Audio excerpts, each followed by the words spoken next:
Folks, good evening, good afternoon, good morning, whatever it is, wherever you are.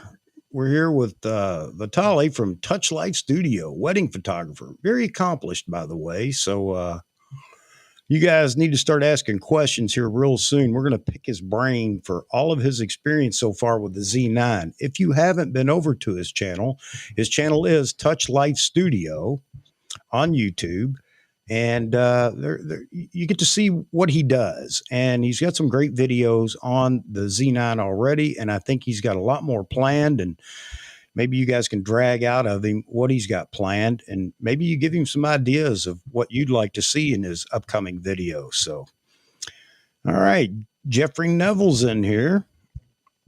How's the weather in Connecticut? Well, both of us can answer that. We had a snow squall today where it was just zero visibility outside. It was like somebody was dumping snow out of a bucket, and the wind's blowing at about 20 to 30 miles an hour.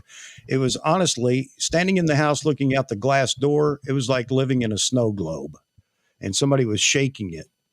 So not great. There's my daughter, my darling daughter. How you doing, baby? Glad to see you showed up. So we got 11 people in here. All right, so let me turn this over. Again, Vitalij is a wedding photographer. He's got some great stories, by the way. He's told a couple of them when he's been in here before.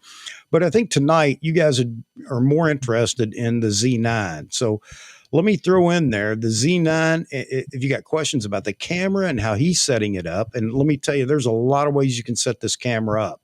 If you get the Z9, if you have it, you understand what I'm saying. If you don't, when you get it, I'm going to tell you right now, you're going to have to shoot it for a few days or a week or so. And then I would say take the time to sit down, map the buttons, the function buttons and everything to what you feel you want quick access to. But fantastic camera. And also, have you shot a wedding yet with the Z9, Vitalij? No, I haven't done that yet. My first event coming up that I have, I guess a group event is coming up tomorrow. I'm doing a birthday party, adult birthday party in the evening. So it's going to be interesting. Okay. Looking forward to test it out, because I had a camera for probably about maybe like a week and a half now. So this is my first sort of a gig, if you will, to actually use it. I use it around the house with my family and kids and things like that. Right. So, right. That's what I was doing initially. It gets old fast with that camera because you want to exercise it. You want to get it out and really put it through its paces. Hey, Ted, good to see you in here. Caesar, Ronald. Let's see who else. Hank. All right, guys. Great to see you in here. So I'm gonna watch the chat for a minute. I'm going to turn Vitalij loose to open it up with what he's experienced so far with the camera. Sure. Thanks, Chuck. Well, thanks for having me on your show. I really humbled. I appreciate it. I was today at my daughter's gymnastics, and I get a text message from Chuck asking if I'm interested to be on the show tonight. And I check with my wife before I commit to anything, and said, "Yeah, absolutely. It's an honor to be here." So and talk about the Z9. So yeah, I had a camera for probably about a week and a half now. It's been I gotta humbly admit I'm not an NPS member, and I know a lot of people who ordered the camera way before even I did. In fact, I didn't pre-order. I just put my name down on the list in a local store probably about maybe 2 months ago, and I happened to be doing my regular office work, and I got a call from a store here actually in Connecticut in Hartford. Great guys. The camera store is called a Camera Bar in Hartford. I've dealt with them a number of times, and they're very professional and just looking after you. So it's a pleasure to deal with them. And they get a call and they say, "Hey, how's it going?" I said, "Go, good."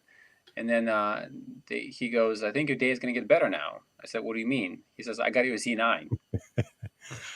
I said, "Oh, wait a minute. Okay, now I have to talk to my wife." So nonetheless, my wife and I had discussions, and we decided that yeah, it's going to be a good investment for us. Not that she understands anything about cameras, but she appreciates what I do, and so yeah. So I had it for about a week and a half now. It's been great in many ways. So some things that I got to tell you, I never had a flagship camera of this size. I never owned D5 or D6 really, and I've had before a D500 that, believe it or not, it's not a full frame camera, but I use it for weddings and events, and it worked like a charm. I mean, it had the same autofocus as the D5, and so when I let that camera go because I was trying to fund other projects, I was really missing the ergonomics, really missing ergonomics. And Z6 II that I have is good. It's not ideal, but it's good. But eventually, when I picked up this camera, just the way it's being, it's sitting in hand. I got a home for my pinky. But what's even better is the vertical. It actually feels even better. I'm not sure, Chuck, if you're finding the same thing or not, but I feel a lot Yes. more comfortable with actually vertical grip even than with the horizontal. And this is awesome. This is fantastic. So that's my kind of experience with just ergonomics. One of my favorite things, and I shared before, is I just love this. I love that. I never had this before.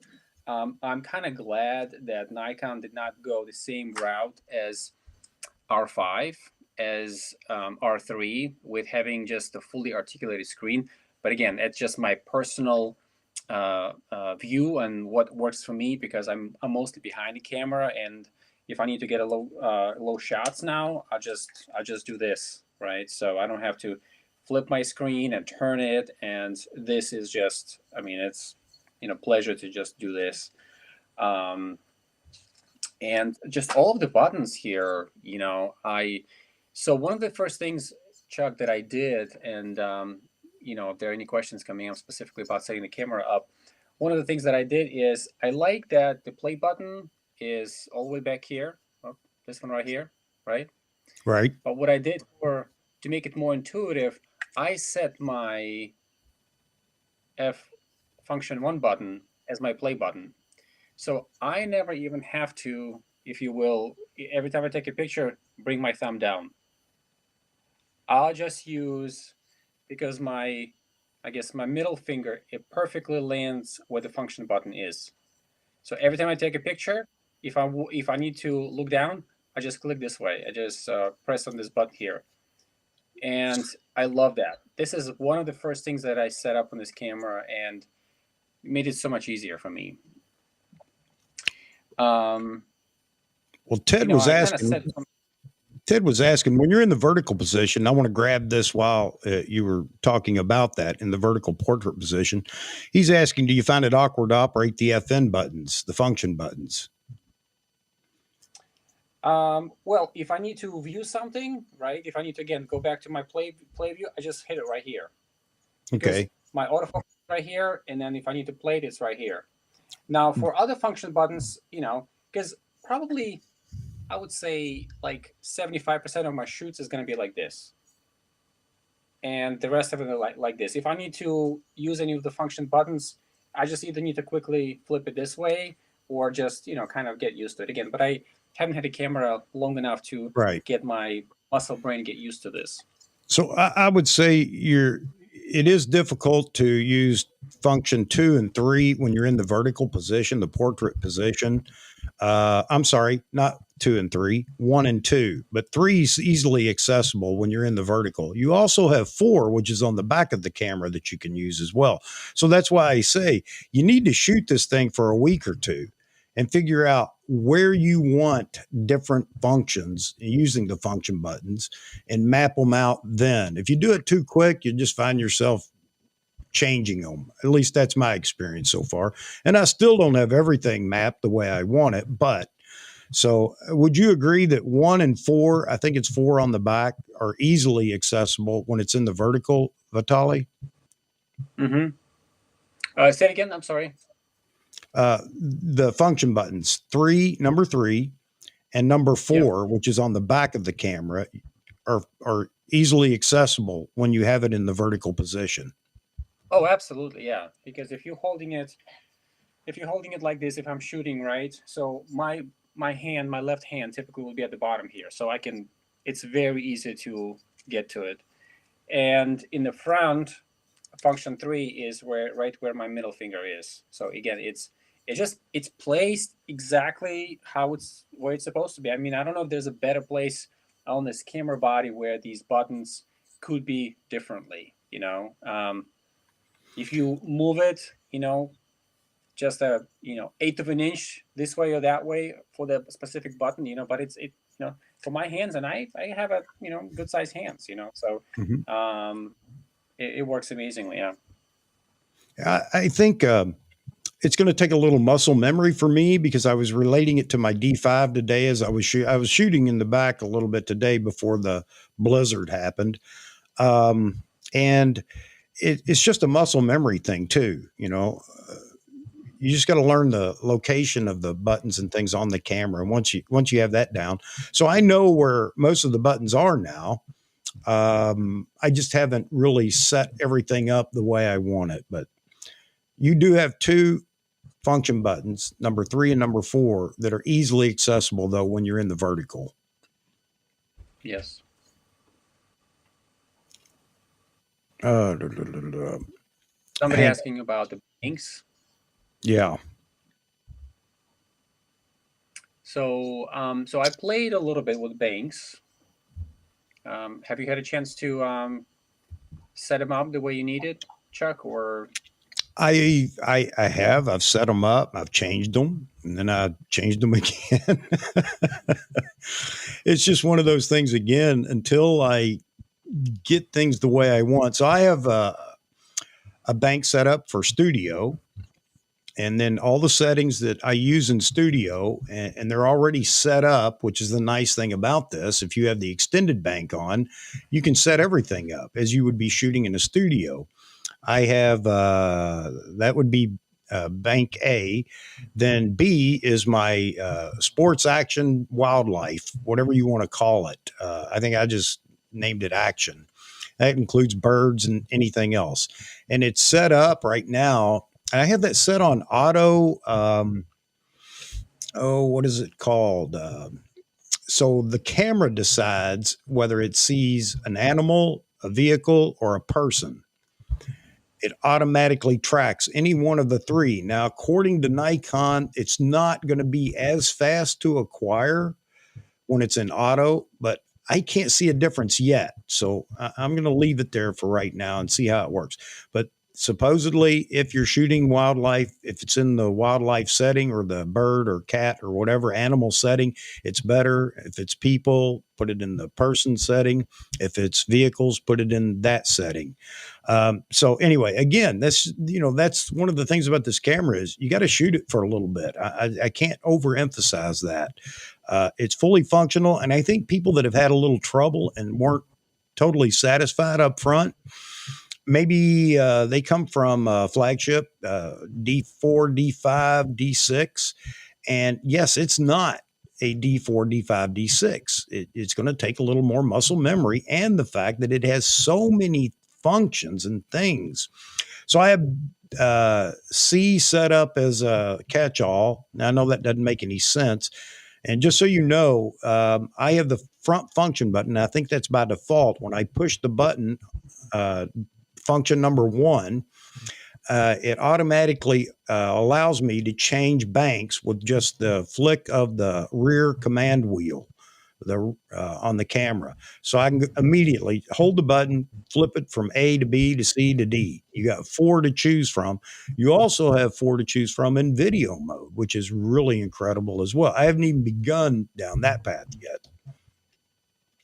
So one thing, if I can comment on the video mode, let me know if you find it differently, but I think this is where there might be a little flaw in Nikon in the firmware, and I think this could be fixed with the firmware update.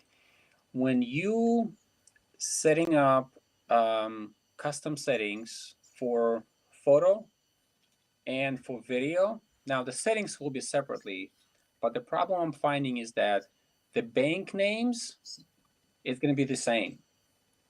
So if you are shooting, let's say if you're in a photo mode for bank A, you set it to sports, maybe, or wildlife. When you switch it to the video mode, the name for that bank A is also going to be sports and wildlife. So, which would have been nice if they switched it and then you can actually assign its own, So I think I figured a way around it, and now I don't want to just put it out there yet until I fully flush it out, and then maybe I'll share it in one of my videos exactly how I've done it. But I think I have a way to set this up so it's clear to me personally, maybe somebody else. But I think that could be updated with the firmware for them to fix that. So you're right. You just have to memorize what you have each bank set up for in video then, because I haven't tried it yet. Like I said, I haven't tried it. Jeffrey just brought up that you can assign the record button, video record button, to do something else when you're in stills mode. And I know that you can do the same in video. You can assign the shutter button to be the record button for video. So again, these are all the things that are just unique about this camera. I've done that. In my video mode, I assigned this one to be as a start and stop, and then I changed it back to just, deactivated it. I did not like it because my brain, just the way it functions, I'd rather have just the one button to press, because it Muscle feels like memory. sometimes it's a little bit softer, because this one, it feels a lot more firm. You know exactly when you're pressing on it. So, and I've done this a couple times as I was on the video mode, and I just by mistake pressed it, and I noticed the camera was recording. Wait a minute. Oh yeah. You're Funny. right. So, and I was like, okay. Another thing I noticed for a photo. So when you're in the vertical mode, let's see. When you're in the vertical mode, several times I just had this one unlocked, and every time I would hold the camera, it would just keep taking pictures. My camera's pointing to the ground, and I realize I did not lock this button. So this is one of the things for me to get used to, and it's probably the same thing that was in the D4, D5, D6. But for me, it's new, so I kind of just have to remember that I need to lock it and unlock it if I'm not using it. No, you're absolutely right. And coming from flagship cameras, that's something I learned early on. So I know that some other people have complained about it, saying it's too easy. And it's just one of those things I naturally check. It's just like my camera strap. I'm constantly checking the tightness, it's just one of those things. But early on, I can see where it'd be easy to not realize that you can knock that little switch to the on position. And some have asked for a locking switch, which I don't know if I agree with that or not. But either way, I don't shoot vertical or portrait mode very often. So that's not an issue for me. And again, I just keep checking it. I'm not So saying there's a that they question. shouldn't do something. I see a question from Jeffrey. He says button mapping is independent of banks, not tied with it. Oh, maybe it's more of a statement, him answering question to Charles. Yes, they are independent. One other thing that I noticed between the banks, between photo and video, for some reason the profile, if I'm shooting in standard or if I'm shooting in neutral, when you switch between photo and video, it carries over the profile. It's not necessarily saving it. I don't know if you experience the same thing, unless I was doing something wrong. No, I have. And I think that there's probably a way around that, not around it. I think that there's an answer to it. I just haven't really spent any time looking for it, but you're absolutely right. It does carry the mode over. Yeah. So I had wanted to set up video so that I could have, two or three banks, one just 4K 30, one 4K 120, one maybe 8K, so that when I flip the switch to video, it's just a matter of choosing which bank to which mode. And that's just a preliminary thought, because it may be 4K 120 flat, 4K 120 ProRes, or there's so many things that you can do. Now, I don't know that I can do all that. Have you tried any of that, changing codec and everything else? Mm-hmm.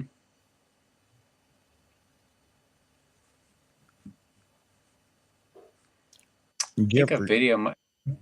go I ahead. think your video froze on my end for some reason.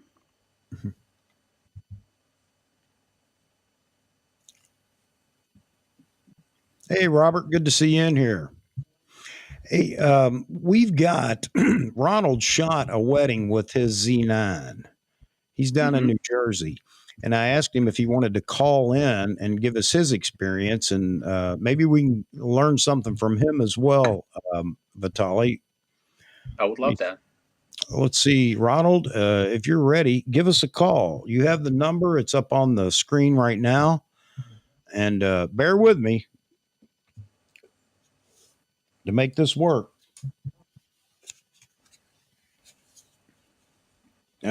So we'll just answer it as soon as he calls in. I think I'm all set up. Everything's ready to go. Meta said that says my Nikon F5 with 8 AA battery is only 110 grams heavier than the Z9 with battery. So yeah, good point. I mean, I was initially concerned about the weight, how heavy this would be, but given because the way the ergonomics of the camera, I can't really say it's heavy camera. It feels it sits in your hand right. It probably makes a difference if it's in a camera bag and you like going on a hike somewhere. But other than that, it's because it's like Z6 and Z7. If you have a heavy lens attached to it, you can definitely feel because ergonomically it's pushing on your hand up here. Okay, but with this one, it's just all of your fingers are holding the camera, so I really have no complaints when it comes to weight. I know I heard people say that R3 is a little bit lighter, which probably the case, but I have no complaints about the Z5, Z9. So Yeah, that I menu. I learned something today. What was it I learned today? I guess I could. Oh shoot! Oh, just by touching pulling the I menu up on on the back screen and touching the modes. Little.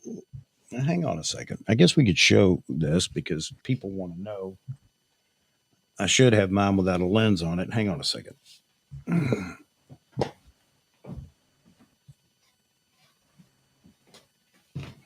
yeah, I would agree, Agneta. I think one thing it looks professional, but it feels a lot differently in your hand. I just love the way it feels in your hand. It's much different than a regular camera. Okay, so the little let's see if we can show it here. I'd be better off just putting the. You can see the I menu, and it's on the focus modes or tracking modes block.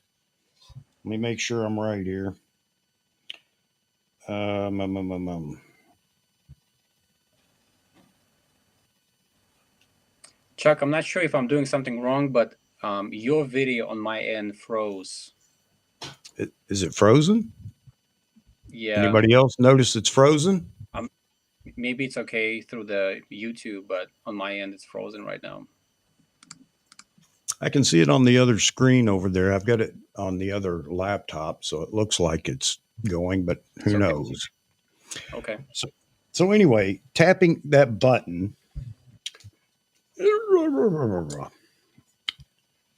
the little icon on the back of the camera, uh, tapping that button brings up all the modes, and then you can use the front wheel or front dial and rear dial to choose what setting you want it to be in. And I found that to be very convenient. So it's just a tap and then changing whichever setting you want for animal, human, or vehicle, and also in what mode, wide L, wide S, 3D, which is very simple to do. Now, I know I'm not showing it very well here. And what I could do, and I may do here in a minute, is connect the Hollyland to it because, ladies and gentlemen, I have my small rig cage on here now, which I don't know if you're going to be able to see real well.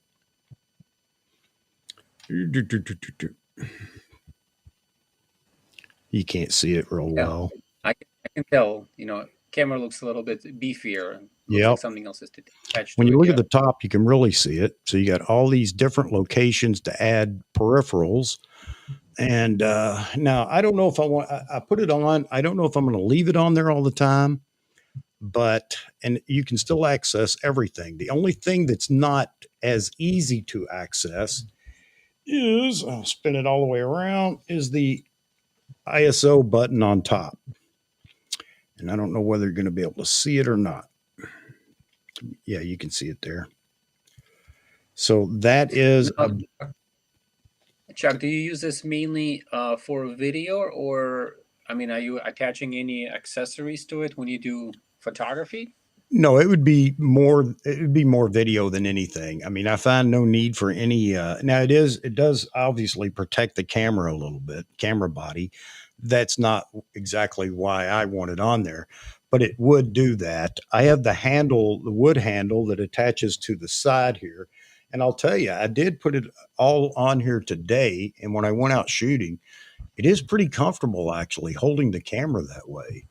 Mm-hmm. Maybe not so much if you're going to use the EVF, but definitely if you're watching the rear LCD, yeah, it's very handy. It's very comfortable. So, I, well, anyway, I wanted to show that. I think the best thing to do would be to put the Hollyland VHF wireless controller on there. Not controller, but uh, Mm-hmm. well, anyway, and then I can show you the settings and everything on the back. So maybe I'll do that in a minute. Ronald, are you still in here, man? You want to give us a call anytime you're ready? We'll take the call. Doo, doo, doo.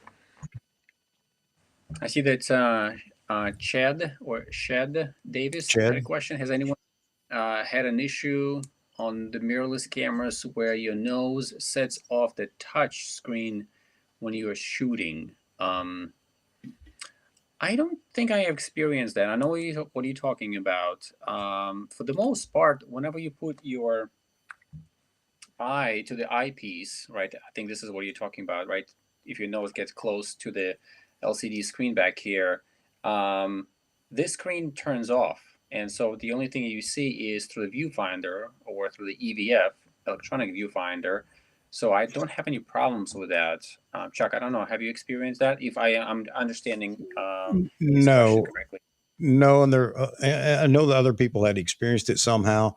Left eye shooters definitely sometimes they experienced that.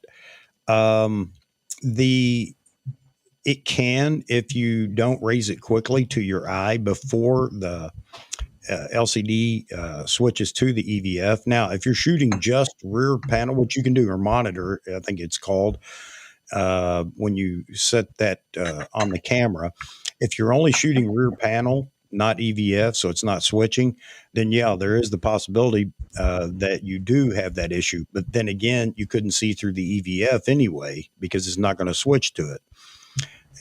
So your nose can touch the screen on the back, but here's the quick fix to that. Just disable autofocus and touch screen on the back. There is a command. I can't tell you where. I bet Jeffrey knows. Let's see. Yeah, he's already responded to that. His rear screen set up camera for viewfinder priority. Yeah. But there is a way you can turn it off so it's not touch on the rear screen. So you can't manipulate the camera via other than using the eye menu. But you can turn autofocus and other things off so that it doesn't respond to touch. Mm-hmm. Any good L bracket recommendation? Well, right now I've seen somebody complaining about the small rig L bracket, saying that it is flexible. Ronald Lee over at on the Z9 page on Facebook, and now he has his own page, Z9 Experiences, and he reviewed the L bracket, and he said that the top of the L bracket isn't affixed to the camera, so it's not exactly there's a gap there between the camera and the L bracket on the upright side. And it seems like there's a little springiness in it. I don't think it's anything major. But when you sit the camera in, or when you put the camera in portrait mode, even if it's locked on a tripod on a ball head or something, it's not exactly level. So you have to take into account that there is that gap. I don't know how to explain it, but if you check out Ronald Lee and over on Facebook, Z9 Experience Pros Only or something like that, if you check it out, he's got a video talking about it. It's just one of those things that's maybe aggravating or something like that. A lot of people are waiting for Kirk and Really Right Stuff and everybody else to come out with a L bracket. But I think this is a quick fix, and I'll guarantee you the others aren't going to be as cheap as small rig. There's no doubt about it. I don't think there's any problem with it. It's not going to, it's not going to break or anything like that. It's just that it's not perfectly parallel to the side of the camera. One other thing that I noticed, Chuck, and you've probably seen this, and I'll share with others as well, is that your eye menu, when you're using, obviously shows up here at the bottom. Let's see, there we go. When you turn your camera 90 degrees, it turns with you, which is nice. Yeah. And it I does the did not same know things that. when you go in the opposite direction. Wow. Okay, so I guess it's for people who are, if you're shooting this way, or if you want to flip it this way, in the back, as you can see, it turns either See, way. these are all the little Now, things that are nice about this camera that, really hasn't come out. Maybe some people have talked about it a little bit. And we saw in the teasers where the peripheral information around the screen, even in the EVF, changes when you're in the vertical or horizontal mode so that you can read it. And, there was a lot of thought that went into this. There's a whole lot of things that are great about this camera. And just like you said, a few minutes ago, Vitalij, there are some things that need to be brought up, and I'm sure a lot of them are just firmware fixes. Now, whether they'll do it or not, I don't know. Now, can I ask a question? Because I haven't figured this out yet. I haven't read the manual fully. This microphone button, maybe somebody can help, Chuck, either you or someone else on the stream. How do you use this? What is it for? Honestly, that's one thing I haven't figured out. It's in the review mode, if I'm not mistaken, and the flagships have had those for a while. I don't remember if my D4 had it. I think it did, but the D5 had it. You can you take a photo, you're looking at it in the review mode, and you can put a voice memo on that photo, so that in playback, not well, you can on the camera as well, but once you download the photos, that voice memo downloads as well. So if this is the red bellied Himalayan, chicken or whatever, and you you want to make sure that you note that, then you can. I can see. So I can see Rad and Jeffrey just mentioned the same things, voice memos. Okay, I'm just trying to think, what case would you use it? Is it something, if you are, let's say, at a sports game and you see an athlete and you want to remember his name, if you're doing it for a publication or something, is that, and how does the file get saved in the photo? Is it saved separately as a MP4 or WAV, or how does it get saved? I couldn't tell you the form of it, but I know that you can play it back, and it's a WAV file. Chad's saying, okay, Yeah. and and it's limitless what you could use it for. If it's something that you would use regularly, you'd get used to it. But it could be anything. It could be, this is one shot of the shot put, or this is one, the bird's name or a person's name, or I mean, just any number of things you could use it for. Okay. So yeah, I guess I can't think of a specific use case for me, but camera is designed for a number of photographers, so it makes sense that they have those things. Yeah. I could see one other thing is if you're going to shoot in 120 frames per second JPEG, you could, after when you go back after you shoot the 120 frames or however many it is, You could scoot back to the first one and leave a voice memo saying this is the start of 120 frames per second. Go to the last one and say this is the last photo of 120 frames per second. Because when you're scanning across the back of the camera or looking at it in Lightroom or Adobe Bridge or whatever it is you use, then it's just a quick reminder. Okay, from here to here. Not that you can't do it other ways, but anyway, it can be used for a number of things. So I know some pros use it. So there you have it. I never used it. Okay. Interesting.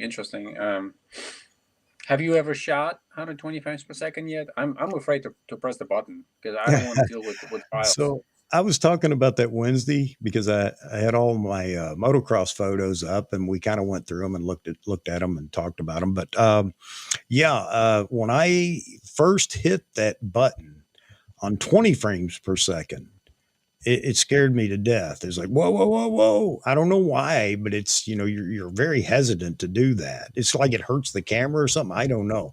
So anyway, I did want to go and try 120 frames per second, but I only wound up shooting about 69, 75, I don't know, something like that photos. And it's like you can't leave your finger on that button. You're thinking, man, that's way too many. So I didn't even get a full second at 120 frames per second. So I'm going to do it though. I'm going to force myself. Don't you need to shoot about 2,000 or so shutter speed in order to be able to get that 120 frames per second by any chance? So some are saying at about a 1/1600th of a second is best for 120 frames per second. So I don't know. I'm just listening to what they say. Now, obviously, if we think about it, if you're shooting at 1/3 of a second, you're not going to get 120 frames. But I don't know why it would take 1/1600th of a second to get it. So I don't know. Looking back to the voice memos, I see Jeffrey said, use it to remind yourself of a specific setting or what filter you may have used for the photo or where you look. Okay. Thank you, Jeffrey. I like those ideas. You there, Ronald? Okay, I can barely hear you. Hang on a second. Okay. There we go. Can you hear me, Vitalij? Yes, I can hear you. Yeah. Okay. Good evening, fellas. Good evening. Folks, it's Ronald on the phone line from New Jersey. Yeah. Go ahead, Ronald. Hey guys, I just shot a wedding in New Jersey. I'm not from New Jersey. I did a destination wedding about 2 weeks ago. I had the 6.2, the 7.2, and the Z9. I had the Z9 for about 4 days. And Chuck, everything you talked about, how you got to play with this, this is unlike any flagship I've ever owned. I've had D2X up to the D5. Wow. I've never experienced anything like this in my entire career.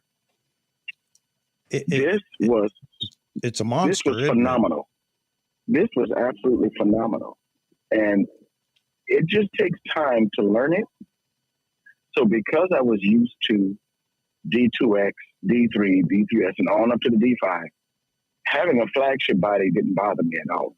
Right. Because I'm used to having a vertical grip. But what was tough was going from the Z9 to the 7.2 and the 6.2. Because it feels like a toy. What did he say? Go ahead, Vitalij. No, I said I see what he's saying. It's when you go from Z9 to Z6 or Z7, it feels like a toy. It didn't feel fair at all. It did not feel fair. It's like having a Mercedes-Benz S-Class, and you get into a really, you get into the entry-level Mercedes. It's a completely different experience. Yep. The autofocus modes were unbelievable. I tried dynamic area focus because, as you know, I was used to group autofocus coming from the previous flagships. But then when I tried at the rehearsal, autofocus people wide, it was incredible. Then I tried the wide box with the autofocus subject person detect. That was incredible. Almost every autofocus mode I used, I couldn't miss. Wow. The problem I had was I forgot to turn that thing down. I did not need 15, 20 frames a second. And I told my wife, I said, oh, this will never happen again. I dialed it back to 5 frames per second, 10 frames per second. And that was more than enough for the wedding. Well, but here's the key. Okay, but here's go the ahead. key, go Chuck, ahead. if I may say this. Yeah, go ahead. The frames per second was not the thing that blew me away. The thing that blew me away was the speed of focus acquisition. Yeah. That's what absolutely blew my mind. Yep. The speed of acquisition, I didn't need frames per second.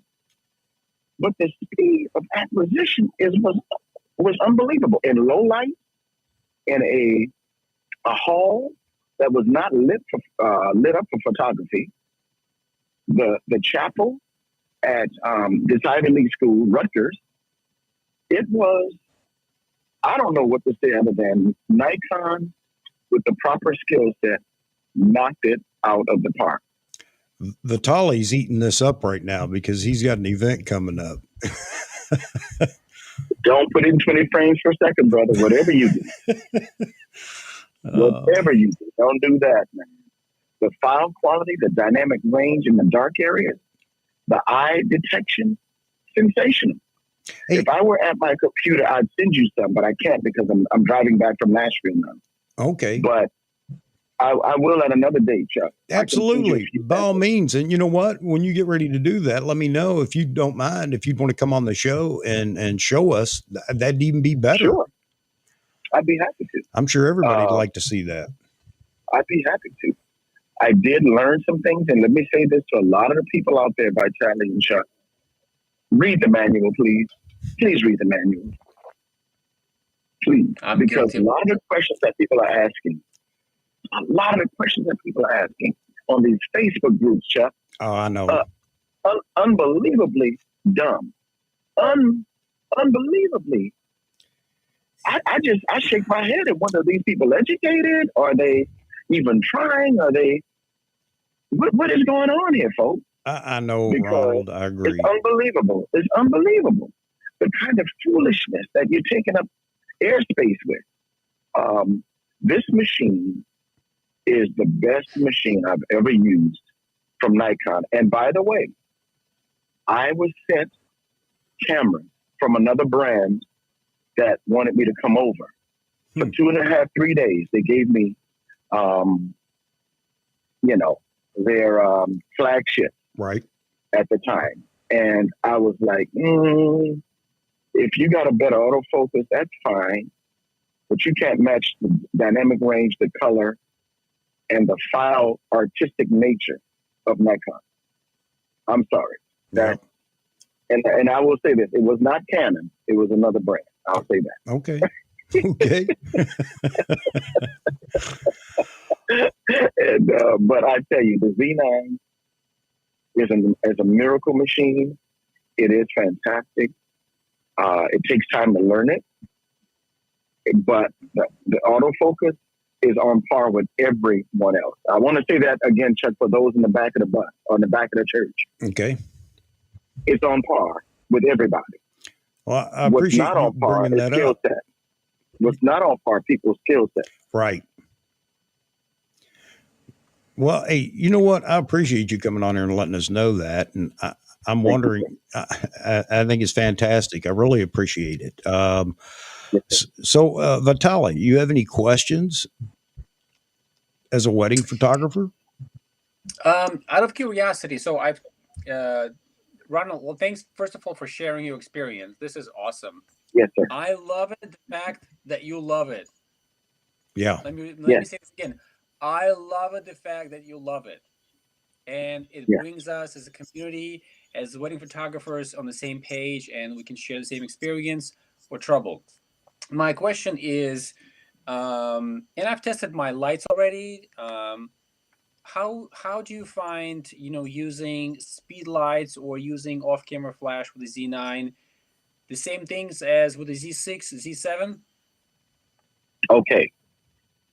I am going to be in Los Angeles this week. I travel out there to shoot a production type thing, kind of like a Jason Boland type movie type thing. Okay. I go to Los Angeles for that. The speed lights with the Z9 were incredible. Here's the mistake I made. I forgot that the camera will not fire any flash in silent mode. So my first 20 minutes, I was wondering, what's wrong with the flash? And then it occurred to me, you have to turn silent mode off. And it worked like a charm for the next 8 hours. See, there's a tip. The SB900. I used the SB900. It was phenomenal. Yeah, I broke my SB 910 out the other day. I have a 900 as well, just because somebody had asked about, they were having problems with flash. I did not realize that, Ronald, but I don't have the camera in silent mode. So I kind of skated by on luck there, didn't I?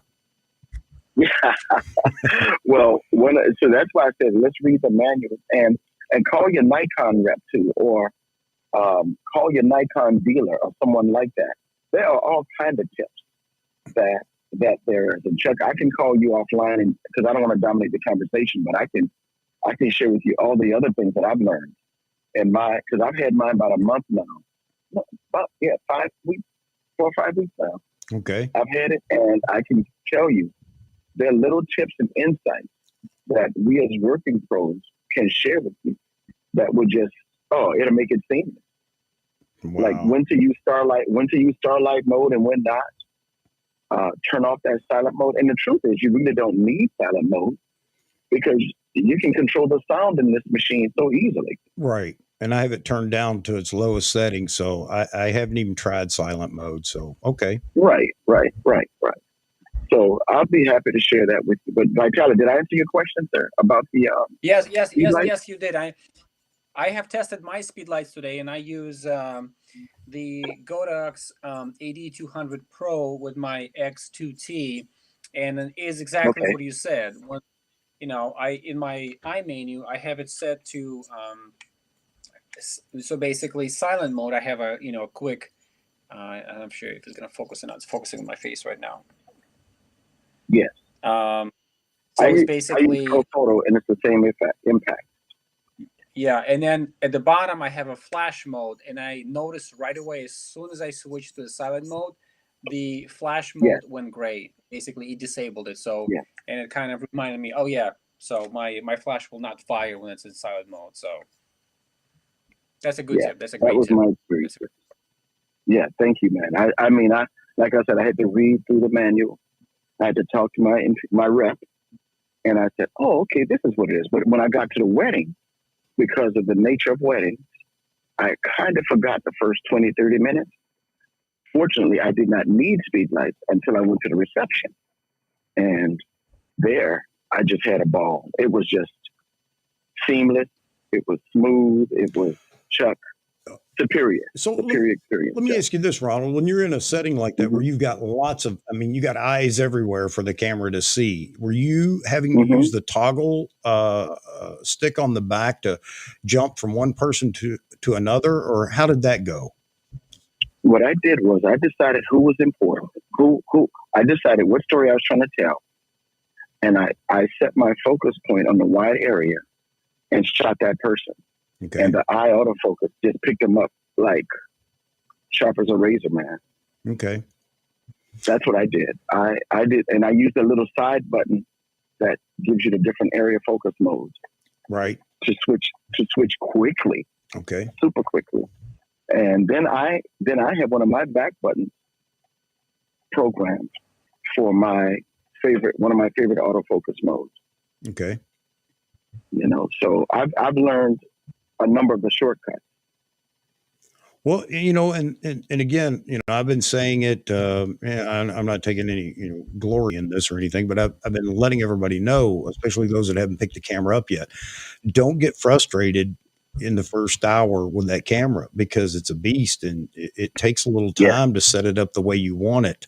The default settings are good, but they're not great for everybody, and you've got to decide how you want the camera set up. But yeah, and I'm glad to hear you echo that as well. Are you finally, are you in a position now after shooting it for, I guess, just a few days, really, right? Yeah, I've been shooting it now about almost close to a month, about a month. Oh, okay. And I have to tell you, it's hard. And I love my 6.2 and my 7.2. For Vitalij and Chuck, that's hard going back to those two. Yeah. That's hard. Well, that's man. something hard. we've talked about here too. We're Nikon centric on the channel here. We don't bash any other brand or anything. And if people don't shoot Nikon and want to get in the group here too, that's fine as well. But you know, this has got to trickle down into the next prosumer camera. All this technology, maybe not everything. I mean, it can't mimic the flagship, but the AF has to trickle down into every camera from this point forward because that's what everybody else is doing. Yes. And, you know, Chuck, may I say this? I have never understood the irrational impatience I've heard from people. Nikon got into this in 2018. Some brands had a 5-6 year head start. Right. It's unbelievable to see how people want things to be overnight.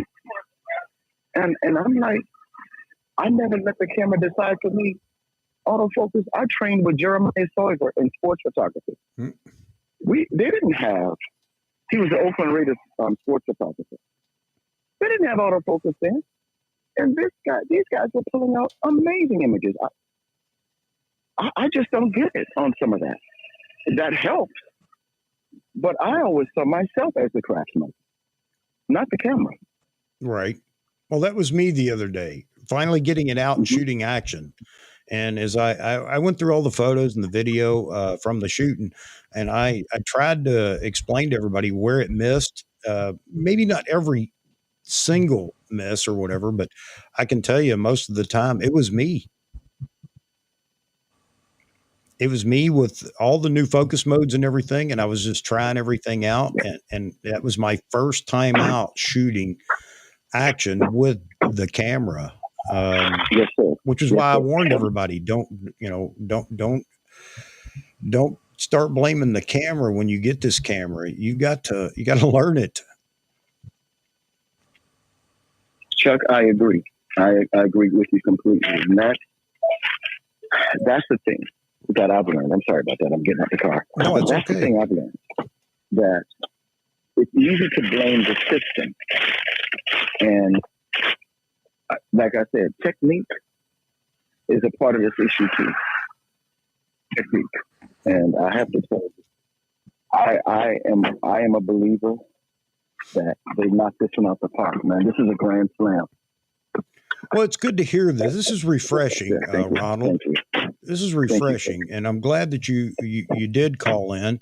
And again, definitely want to get you on the show to pick your brain. I can go into detail with you. I can go into detail with you more. Okay. At another time. I'd be happy to. All right. Sounds great. Yes, sir. Thank you, Chuck. Vitalij. Thank you for sharing your experience. Thank you very much. I agree with everything that Ronald just shared. You know, honestly, as I was playing with the camera, autofocus modes, and one of the things that Z6 that I found struggled from time to time, and it's expected, is that when you have a subject against a bright window, let's say, the camera has a difficulty, picking eye or picking, for the autofocus. The Z9, I put my kids against the window basically, and it was just seeing faces, no problems. Focusing on the eye, it's really amazing. I am like he said, like going from Z9 back to Z6 or Z6 II. It in the hand it almost feels like a toy. I mean, it still works fine. I love it. I still have my Z6 II as my backup camera now, and I'm not planning on selling it. And if I need to have a second shooter, like I asked my son who helped me with wedding last time, he's 10, and he has smaller hands. I know it's kind of ironic having a 10-year-old as a wedding shooter, but he did an amazing job last time. But anyway, I asked him, what do you prefer? Do you prefer Z6 II with this nice grip? And he says, no, Daddy, Z6 II was preferred to him because it's he has smaller hands, so and so yeah, but it is a absolutely fantastic camera. I mean, you saw my video the other day, probably, right? I put Oh it on yeah, it's a the. fan I was with the unboxing. no, comparing the shutter, Oh yeah, mechanical yeah, shutter yeah, versus yeah, just I wanted to see for myself whether the electronic shutter on a Z9 is gonna do okay. And in some ways, it beat the mechanical shutter at 8,000 of a second. yeah, So with the Z6 II, I was like, well, now there is a proof. yeah. That And was proof of the readout speed there. so going to some people ask me question on in the comments about line skipping, or what do you call this, line bending.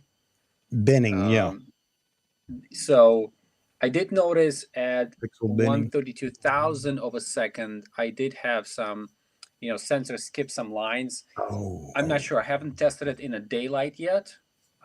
It was basically in my kind of home environment, and maybe the low light capability and maybe ISO contributed to some of that. But at 8,000 of a second, I found in my test that the electronic shutter of the Z9 beat the mechanical shutter of the Z6 II at 1/8,000 of a second. It's amazing. You're right. You know what? I'm glad I have the Z6 and the Z6 II because they are video cameras for me now. And honestly, that's why I initially ventured into mirrorless. Initially was just for the video capability. So yeah, they're not going anywhere. They're perfect for what I use them for. But would I like to have another Z9? Oh, I believe I would, but that's not going to happen, at least not anytime soon. But the Z9 is turning out to be all that they said it was. However, initially, and I explained to you before we went live, Vitalij, I kind of painted myself into a corner. And I'm going to throw this up here real quick because here's what caught me off guard. So the bird as you're looking at the screen to the left, the little sparrow, that's what I was dealing with, and I was getting frustrated that the camera, and this is from a distance, the camera couldn't find this bird. It just wouldn't lock onto it. But I guess if you look at it, that kind of makes sense because I was definitely pushing it harder than, above and beyond. And I would challenge a Canon or a Sony or anybody else to do the same, considering the bird looks like the background. So anyway, I was a little bit frustrated. Took it out to the motocross track, and that changed my whole perception of what this camera is and what it can do. So, maybe if I were shooting eagles and osprey and owls, like so many of the other wildlife shooters, I would not have experienced that initial kind of disappointment. But I just wanted to show that anyway. But yeah, and Just now curious. yeah. I'm just curious. What lens, Chuck, did you use for those photos with birds? Which what? Which lens did you use for those birds? The 1-400. Okay, that's the native Z lens. Yes. Oh, okay. Yeah, I tried it with and without the TC, and I found that it works extremely well with the TC too, as well.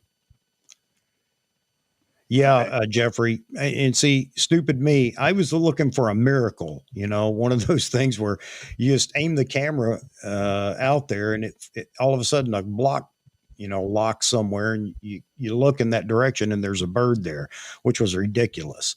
So anyway, I was a little bit discouraged doing that, but I'm back on track now, folks. I was looking for magic where magic doesn't exist. So Rad had a comment, and you have it Yeah. pinned at the bottom. It says, "Notice that you still can make the shutter silent without being in silent mode." I think I left my shutter sound on like default. I think there's a 3 levels, and I think I might have left it on level 2. But I actually like I like to hear it. I like to hear feedback. You know, that I take a picture. I think it's a good comment there. I don't know how to do that. I guess I can turn just the shutter sound off. I don't know. Yeah. How is it not in silent mode? But definitely going to investigate it, Rad. I appreciate the tip there. I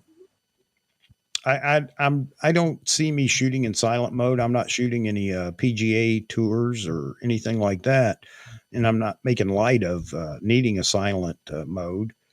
But it's nice to know that maybe, and I'll have to figure out how that is. And it's nice to know that it's available, I guess is what I'm saying.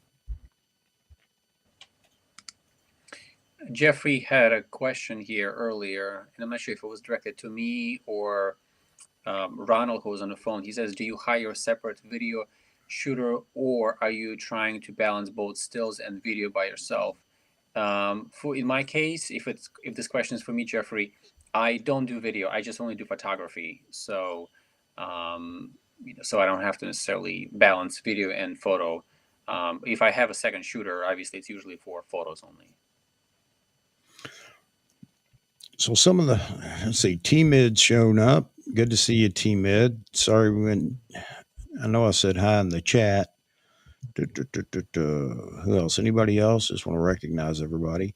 Agnetha, thank you for your comments. I know you had you made a few comments, and Jeffrey just acknowledged it was for you. That Stills video question. Yeah, the bird thing. Yeah, I'm finally getting over that, Jeffrey. I embarrass myself, but at least I do it in front of you all and tell you I was again trying to find a miracle in the autofocus. So not a problem now, but I need to shoot more people. I need to get out and do that, and maybe some other wildlife that isn't so tiny in the viewfinder and camouflaged in its background. Oh, what else do you, any other questions or anybody want to call in? By all means, do so. I'll put the number back up here so that you can, if you like. I see other conversations going on in the chat, which I love to see because a lot of things get answered in the chat because all of you folks are smart. And you can answer those questions too. So I'm just trying to jump in here and see if I can learn anything through your chat and if you had any other questions. All right. Back to you, Mr. Vitalij, on your experience thus far. One other thing I noticed is that that was different with the Z6 II in my case. Is the little LCD screen. I don't know if you can show it right now here, right over there. If you're in a photo mode and you turn your camera off, it will show you the number of shots that you have left. Now, if you turn the camera back on and switch to the video mode and turn your camera off, it will show you how many minutes you have left to record. Okay, something new to me. So again, it just, nothing, it's more of just things that I notice intuitively that helps me like, oh, okay, this is a nice feature. I can see the use for it. Absolutely. I haven't really used the HDMI out yet. I love the fact that it has a full HDMI. The Z6 II that I'm using right now has just HDMI mini, which is fine, I guess. But the other problem I realized, I don't know if I'm going to be using it a whole lot because now the camera records everything internally. Yeah. I don't have to, send, not that I'm going to be recording a whole lot in 8K, but even, unless if I want to see myself in the back when I'm doing vlogging, something like this, but I'm not going to be holding camera like this for a long time unless I'm a Peter McKinnon. Uh, So yeah, I mean, it's a great machine. It's a tool at the end of the day. Um, a lot of people say gear doesn't matter. Well, I feel like this camera killed that argument. Even from Ronald, who just called, who shoots events, you know, it just makes it amazing difference. I mean, now I feel like I'm able to deliver even more when it comes to images than I used to deliver in the past. And it's, under promise and over deliver, and this is what the clients want, and that's yeah. amazing thing.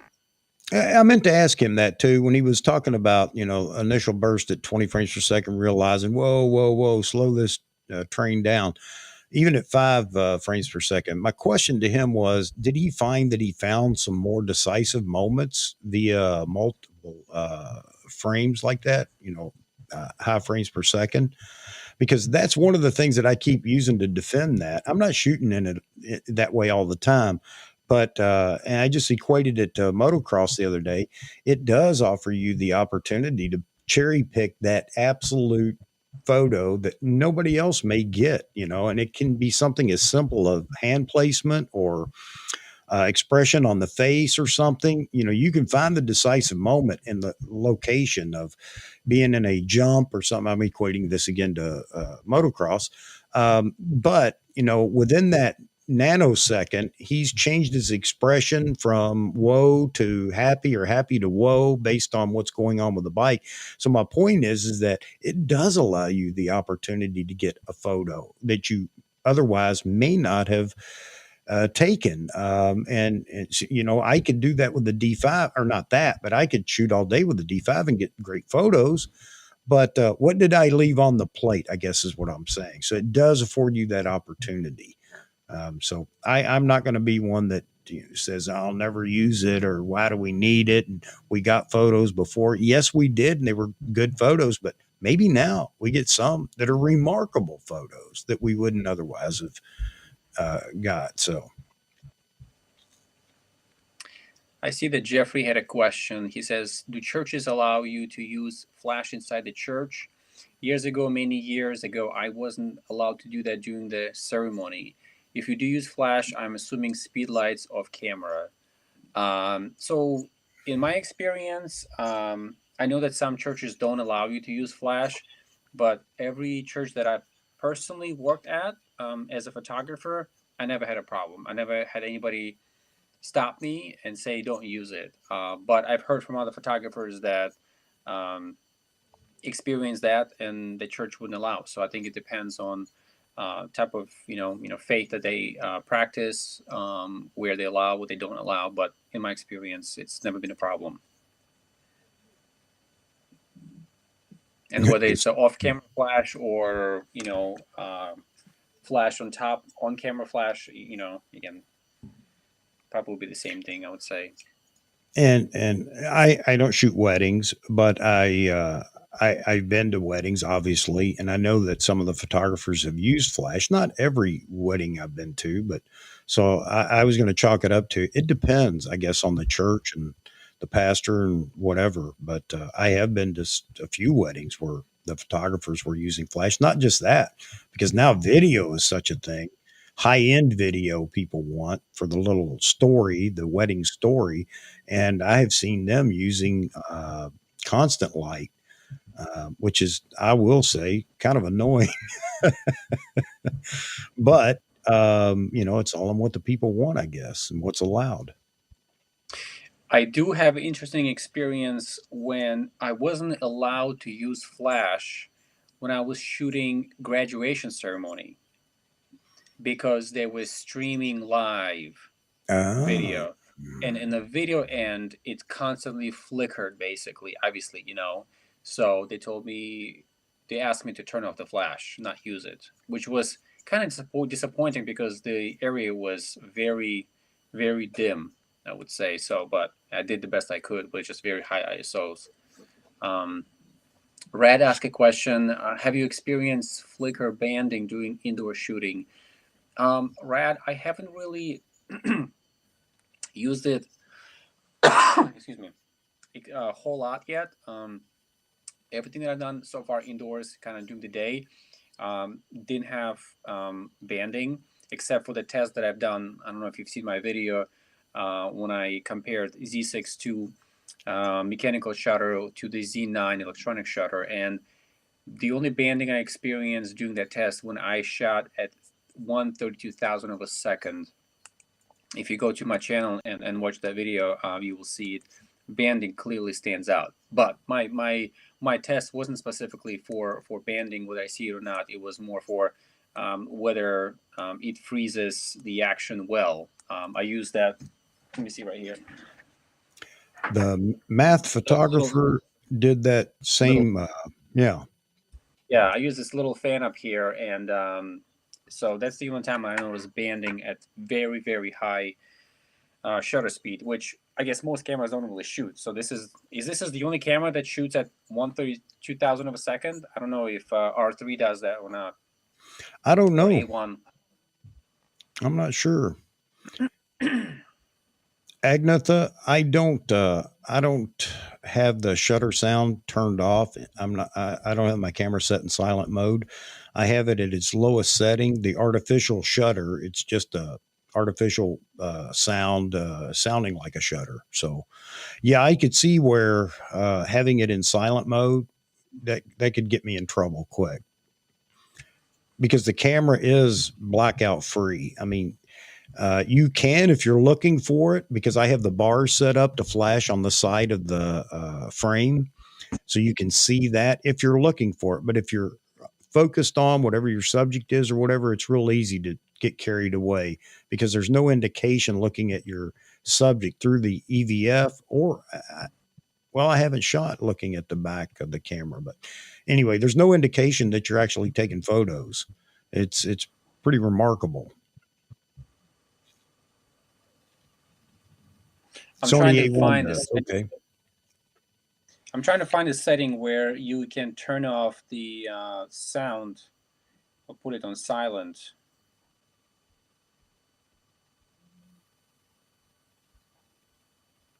Even though you look at this menu every day, sometimes you forget what things are.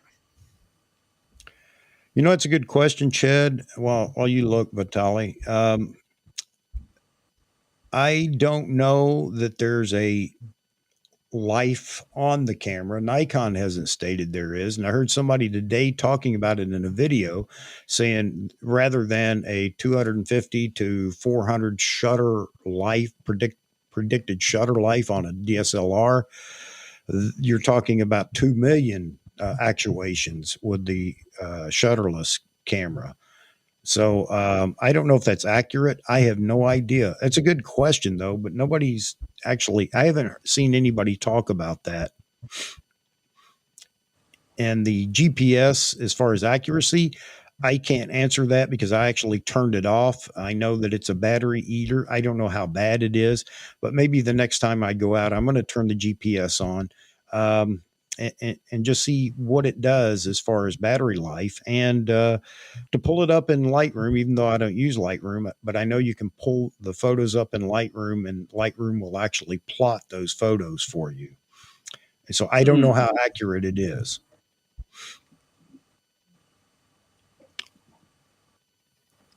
In the setup menu, camera sounds is what Jeffrey's saying. In the setup menu.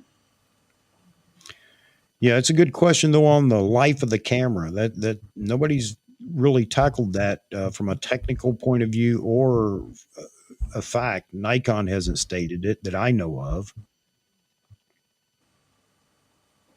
I'm going to guess it's a whole lot more than the typical 400,000 for flagship cameras.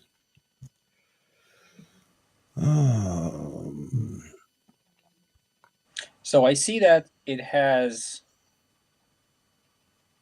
shutter sound off. I wonder. So my question is, if you put the volume to 1, is it completely silent? Let me test this out. Oh, that was on video. Yeah, I don't hear anything. If you put volume onto 1, can't hear anything. You saw it just flipped, right? So took a picture. So yeah, apparently if you put it onto 1, then you don't have to put it in silent mode, and your flash, I think, is supposed to work. I would assume it would work.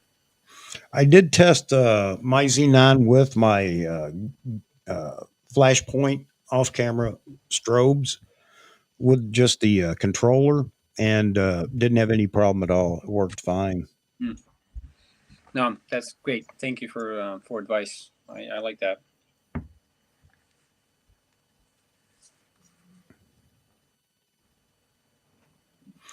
Somebody said that, Chad, somebody said that you can do that. Upload a JPEG and go to one of the shutter actuation sites, and it will tell you. I haven't tried it. Maybe I'll do that real soon.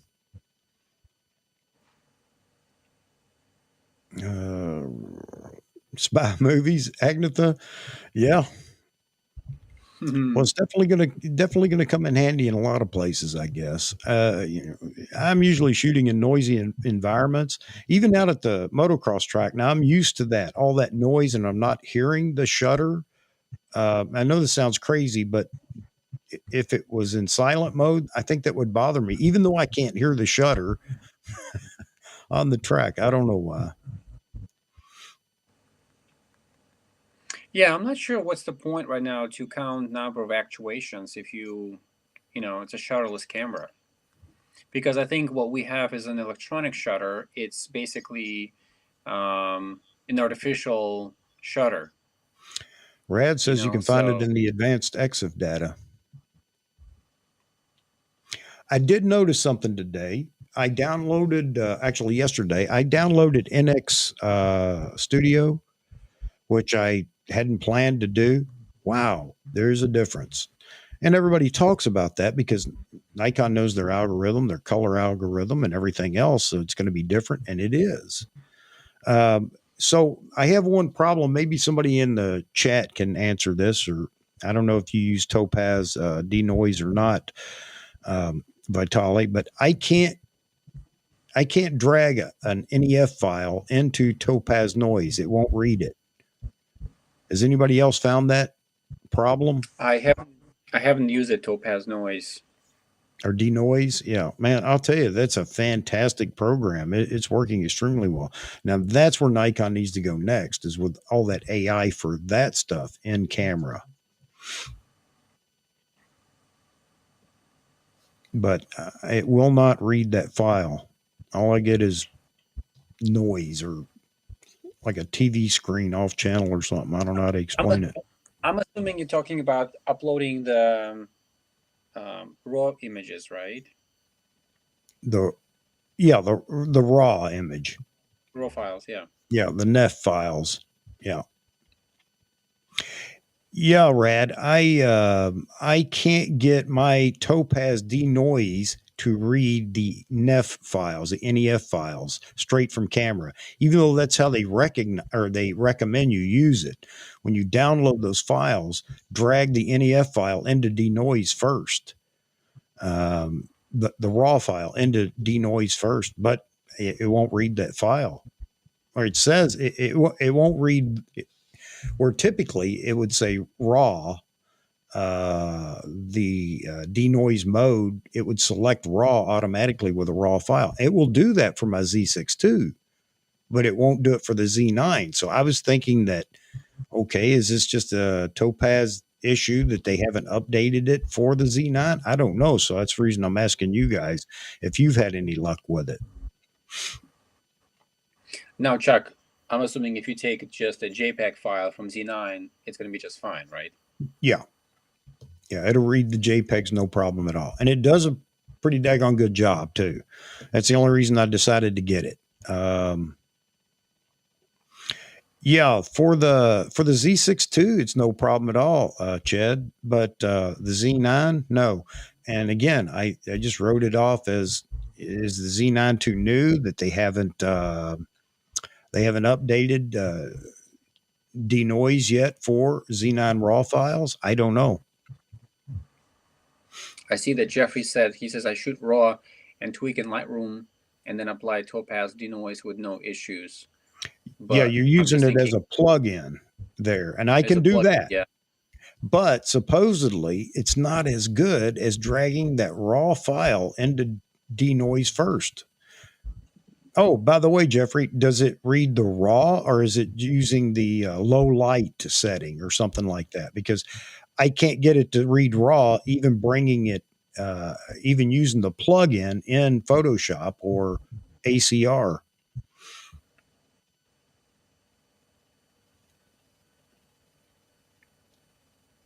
Okay, Rad, you're waiting for your Z9? All right, brother.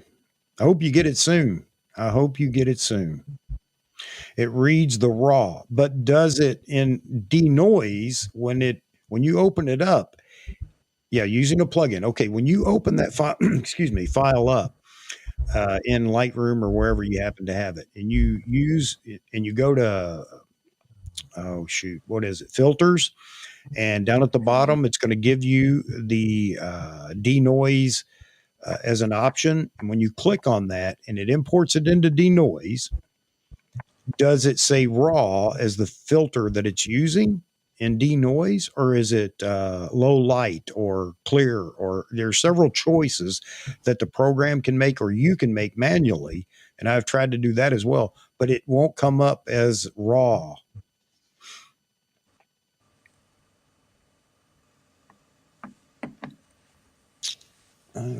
So Rad is waiting for his Z9. Rad, I gotta assure you, it's worth the wait.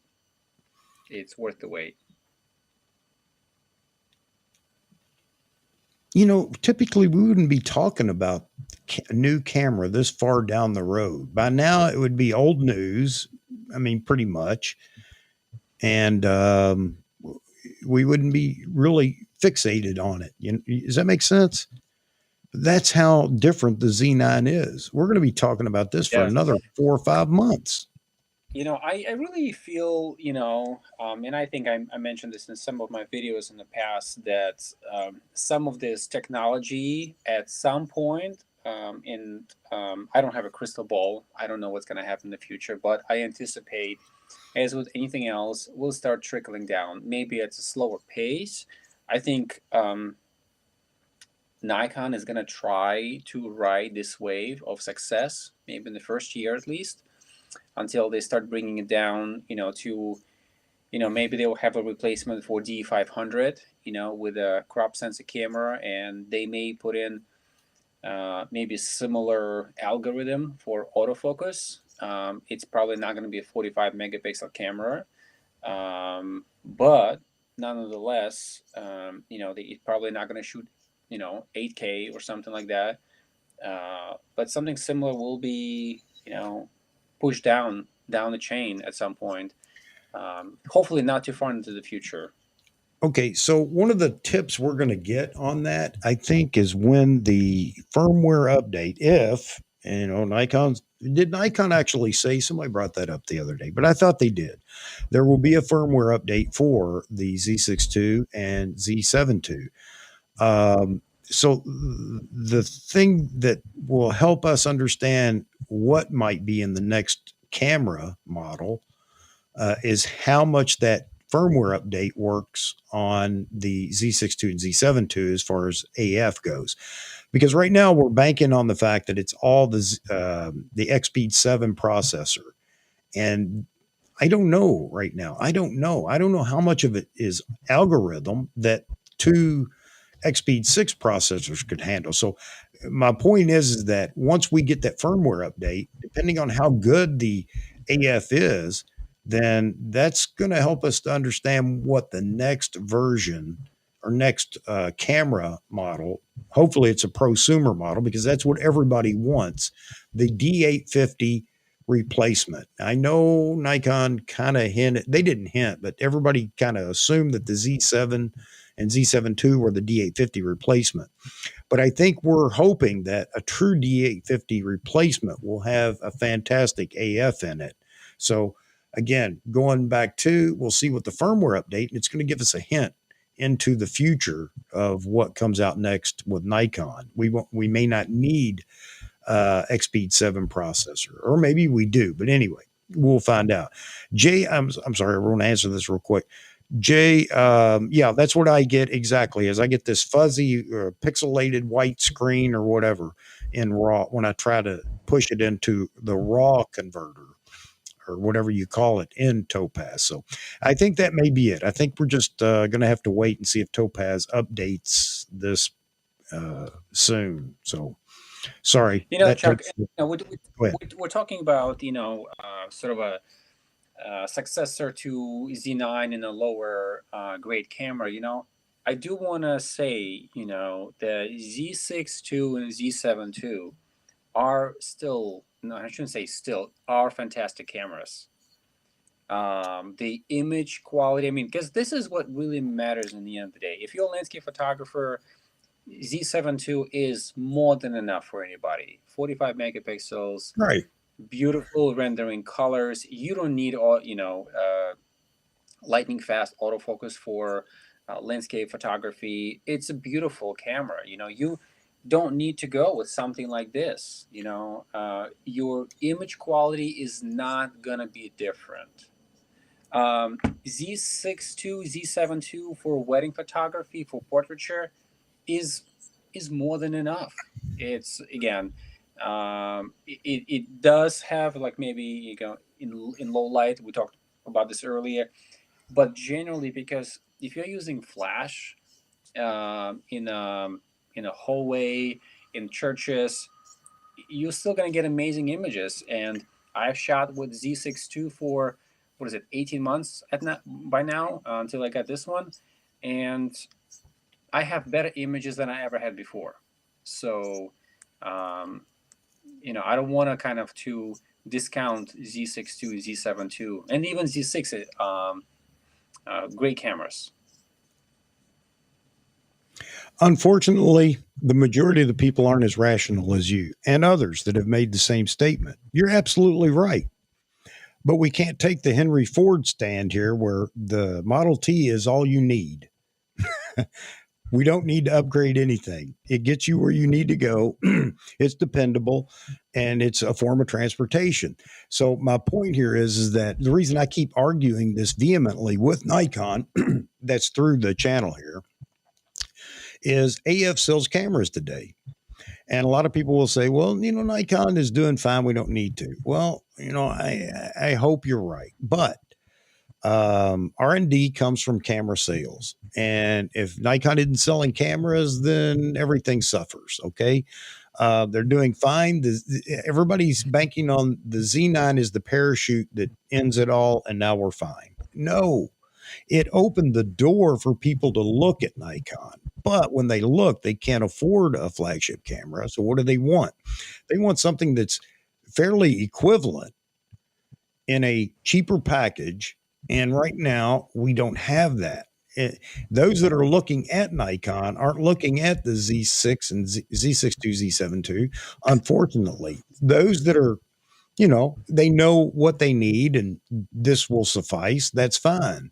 But to continue to grow in the marketplace and market share and everything else, not for bragging rights, but just for Nikon's not going to go away. But I don't want them to become a niche camera either, like a Leica or anything else. They need to stay competitive with everybody else. And the only way to do that, because everybody else has cameras right now that offer better AF at that price point than Nikon. So my point is that Nikon can't sit on its laurels with the Z9. They have to move, and they have to move pretty quickly to fill the gap. We do not have an R5 replacement. We do not have an A7 4 replacement. We don't have an A7S3 replacement. We don't have any of those cameras. And Nikon needs to fill that gap. And a lot of people want to argue with me and say, no, the Z7 II fills. No, it does not. It is a fantastic camera. I'm not taking anything away from that. But let's go back to what Ronald was saying. And even you, I think, acknowledged when you sit that Z9 down and pick up the Z6 II, there is a difference. And I'm not talking about in feel, I'm talking about in AF and a few other pieces there. And that's where Nikon needs to be next. And I know they're going there. I know they are. It's just a matter of when. And I've predicted that camera will be announced this year because I think Nikon's smart enough to say, we want to gather new shooters into our brand. And to do that, we need to be competitive completely with all the other brands. So that's my argument. But you're absolutely right, Vitali. That camera will do everything you want to do in a lot of segments of photography and videography. I'd say more so Yeah, in the videography side. I mean, I think Nikon is, they're in the business of making money, right? I mean, this is Right. kind of their end goal. Their chief goal is to be able to show profit to the stakeholders. So and Jeffrey pointed out that Z9 comes in at 5,500 and Z7 II at 3,000. So there's a $2,500 gap. Obviously, I think Nikon can make a camera that will be somewhere in the middle, and I don't know what this is going to be. Is it D8 and maybe sell at 3,500 or maybe even 4,000 with some lower grade features, kind of stripping down the Z9. They probably could, but I also believe they are in the business of making money. So somebody who wants those features, they're gonna try to reach just a little bit higher to the Z9 and get this extra cash that they might be looking for. So that's a beautiful cat. Welcome to the show. Sorry, he comes in there every time I'm on live just to let me know that, hey, I'm here. He's just a little bitty fella. And what's his name? Leo. Leo. Leo the lion. He's about half the size of you, Chuck. Yeah, he is. Yeah, he's a big boy. Beautiful, All beautiful right. cat. You happy now? So yeah, there are a lot of things that Nikon can do, but again, back to the point, Nikon's doing a fantastic job right now, but it's short lived if they don't use this opportunity. And I just don't want to see them miss the opportunity to continue down this road.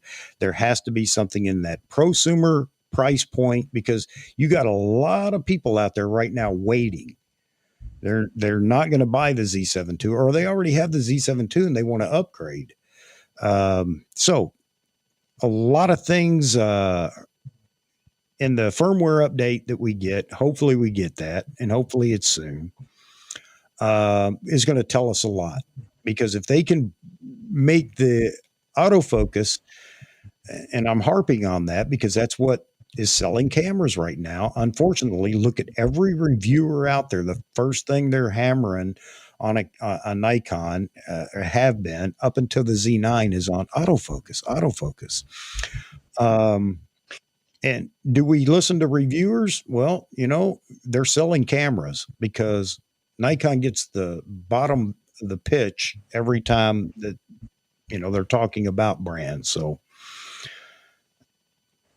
yeah, younger No, crowd. Jesper just mentioned Nikon needs something at Z6 II price range with 4K 120 and internal and RAW. It will sell a lot. I think so. I think Yep. so. Yep. What is this? Sony A7 S S3, right? Has Yeah. a 4K 120, Yep. and that one is what, about like $3,000 camera or something like Yep. that. Mm-hmm. So people who are going for autofocus, especially a lot of I don't want to call them youngsters, but more of a younger generation, they, I don't know, they just tend to promote each other maybe better, so, and I don't blame them. They're trying to learn from each other. So, but I mean, Nikon, like the reason I got Z6 II because of the autofocus. Everything that I've seen, and like right now, it's filming me, and whether I go back or I go up close, autofocus is the same as Sony or Canon. So I'm amazed by that. So in several videos that I've done with the Z6 II, it has never failed me. So Right. Yeah. And you're right. If all reviewers were as rational as you, then Nikon wouldn't have any problems right now, but they're not. Chad is trying to discipline me right now, asking me to put $1. Yeah. My apologies. Yeah. So, and again, I know that Nikon's doing this, but then we can get on. I can start harping about, the terrible marketing Nikon engages in and lack of communication. And I've had a lot of people that have, hammered me in comments and things like that, saying all of them are like that. No, they're not. Because I watch every, for this channel, I try to catch everything going on YouTube, and not just with Nikon, but with Sony. And now you got the OM1 that's come out, and there's a video camera, even though it's supposed to be video stills. But anyway, I try to keep tabs on this, and I watch some influencers that I really don't care to watch because I'm curious to see how they're going to find a new way to bash Nikon.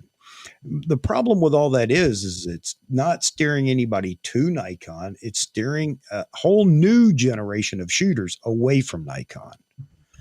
And how is Nikon going to fare down the road if they continue to go down that route?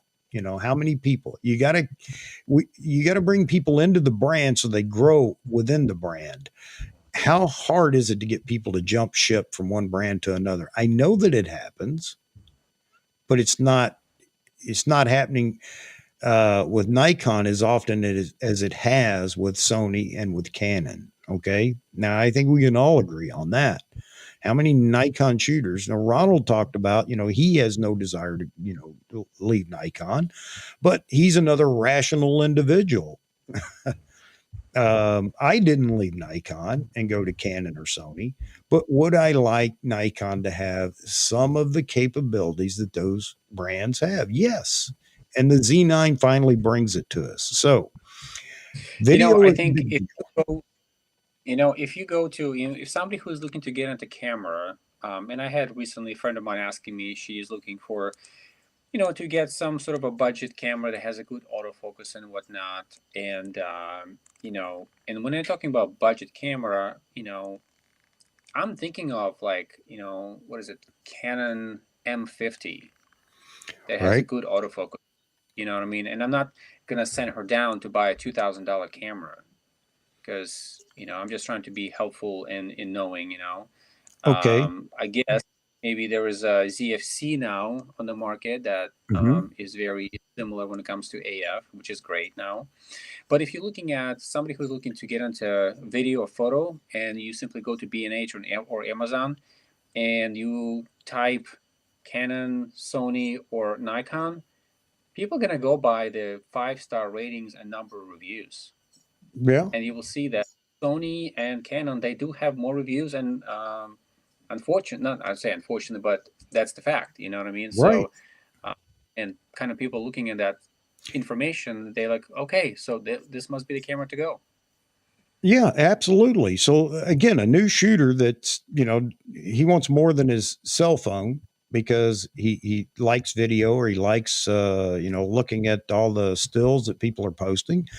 He's going to go looking for a camera. And when he does, exactly what you say. One is he's going to ask his friends, and the younger generation have gravitated to Sony, some to Canon, but to Sony. And Nikon has been left out in the cold. Now, let me bring up something you talked about a minute ago, talking about here's this, you have the Z6 II or the Z6 on video right now that you're using for the stream too. I have the Z6, and I can do the same. I can move. It's fantastic in video, but there's a difference between video and stills. There is a difference. It's doing well in video, has been. And with the new firmware updated the Z6, it's doing well. It's no change, honestly, for video. It was doing the same thing. So I'm back to, Nikon's going to get beat up until they fill that gap. And when they do, then the influencers will be painted absolutely as just haters if they continue to hate on Nikon. And, some of them have changed the way they're talking about Nikon a little bit, but they have to because of the Z9. But if Nikon doesn't fill that gap, then they're going to go right back to that's going to be their point made in every video they make is that Nikon doesn't offer you, the prosumer, a camera. Yeah.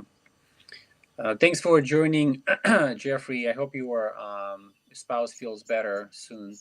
Appreciate your comments and questions. Yeah, Jeffrey, thanks, man. You're always full of good answers when it comes to all the specs and things in the manual. I really appreciate that, buddy. I hope your wife So feels what better. I was when I was encouraged to hear is what are those two guys? They're from Canada. They review as it a camera store? No, it's DP Review now, isn't it? Oh, DP Review, yes, yeah. Yeah. I enjoy those guys. I think they're entertaining, informational, and when they reviewed last year Camera of the Year, Z9 was the Camera of the Year, Right. even though it hasn't been on shelves, which is amazing to me. That's the first camera that I know of that's been named by them Camera of the Year without actually being in people's hands. Well, I mean, it's just more or less based on their evaluation of the camera. I don't think that they consider whether it's in anybody's hands or not. It's just the bare facts of the capabilities of the camera. And they did get a chance to review it, both pre-production and post. So yeah, to me, it says a lot when it comes to, and I don't do a whole lot of video. I know there's the two guys, I forgot their names. Well, Rad just posted Chris and Jordan. Chris and Jordan, there we go. Yes, thank you. Chris the stills and Jordan's typically the video. Yeah, and Jordan loved the video features of this camera. Yeah, and I mean, I nearly don't approach that level of video production and need. Like I was the other day trying to educate myself a little bit about different codecs and what those are, and H.264, H.265, 10-bit 422, ProRes, yeah. And I'm like, when am I going to use this? Probably never. In my case, I'm sure people use that, but in my case, and then now they're talking that Nikon is going to probably add with a firmware update. What is that? Like 8K60 and ProRes. Mm-hmm. So to me, it's like, I mean, awesome features. I'm sure that's the reason the camera costs more, because of those features. I think this is what Nikon is, though. We're stodgy, or most are. You got a lot of the older photographers, and I'm one of them, that just can't be with the times. In other words, if I don't want it, they don't need to do it. I don't care about it. So Nikon should forget all about it. Well, boy, that's terrible marketing. And I can't see a company saying, you know what, why don't we just build a stills only camera? I mean, that's kind of what Nikon's been all about throughout the DSLR line with the D500, D850, and D5. The video really began to come out in Nikon's DSLRs. And then, of course, they realized that. And now the Z cameras are really trying to catch up in the video department. Jasprit Singh, he's always talking about this. He's got some great ideas. He's a video guy. I think we're a bit selfish if we say, well, I don't use it. I don't know. Why do you need it? I'm not talking about you necessarily, Vitalij, but a lot of people go down that road. Well, guess what? What got you the Z9 was everybody wanting all this video and other things that go along with it. It's just the way it is now. And video is huge today. Because you don't use it or watch it, it's not that it doesn't exist. It does in a huge way. Why do you think Sony did so excruciatingly well with their early mirrorless cameras? It was more video centric than most other DSLRs. So those things sold people on. The younger generation wants the flippy screen. The younger generation wants to be a YouTube sensation. The younger generation wants to be the next indie filmmaker, and so on and so forth. Now, you may not notice all that goes on out there. But I tell you, go to Instagram, which I'm not a big fan of, and look at all the indie filmmaker stuff that's on Instagram. Everybody's making their own short story videos, cinematic stuff, and everything else.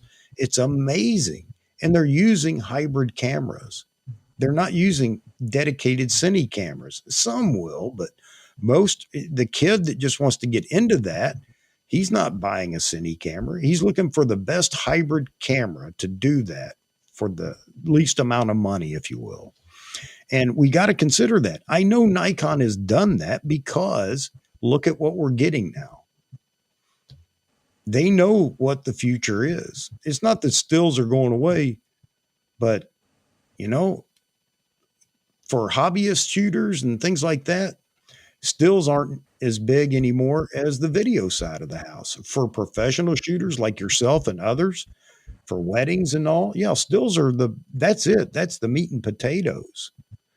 So I don't mean to be bashing anybody or whatever, but I do hear it all the time from people that, well, I don't want it, so I don't want a camera that has it. Or why do we need that? And why aren't we talking about this or that for the stills? And you got to have both nowadays. And Sony's the one that did it. If we want to really bash somebody, we need to bash Sony. I don't mean for the cameras, but for doing it, bringing this to the plate. Because now that's what everybody wants. Not everybody, of course, but enough people want the hybrid camera that you can't build a stills only camera. So anyway, I'm sorry. I love all the video features in the camera, and I'm hoping to use them one day in one way or another. I think there's just another component that I personally want to learn is how to be a better video editor, how to better color grade, because for me it's like a totally new world, and I do my best to tweak contrast and lights and all that, and I still can't get it right, as just other professionals do, obviously those who even just do YouTube videos and whatnot. But hybrid is the way to go. Absolutely, I agree with you. It's those who need those features. I mean, like, I don't need all the features in Z9, but they make them to target multiple type of photographers and videographers, and I get that. Yeah. So, the same way, if somebody buys a truck, some people just buy a truck simply because they just want to go from A to B and they never transport any kind of heavy, right. lumber. I don't know. So, right. So you got Bayou Josh. His stills are fantastic, aren't they? And his videos are such a pleasure to watch, aren't they? So would he be where he is with his stills if it weren't for video? And the answer is no. He's another one. He's primarily stills, but video is the platform he uses to get his stills out in front of people. And I think it's great. It's wonderful. Now, you've got people that never care. They're never going to share their photos via video. I don't know how they share them, maybe Facebook or something like that.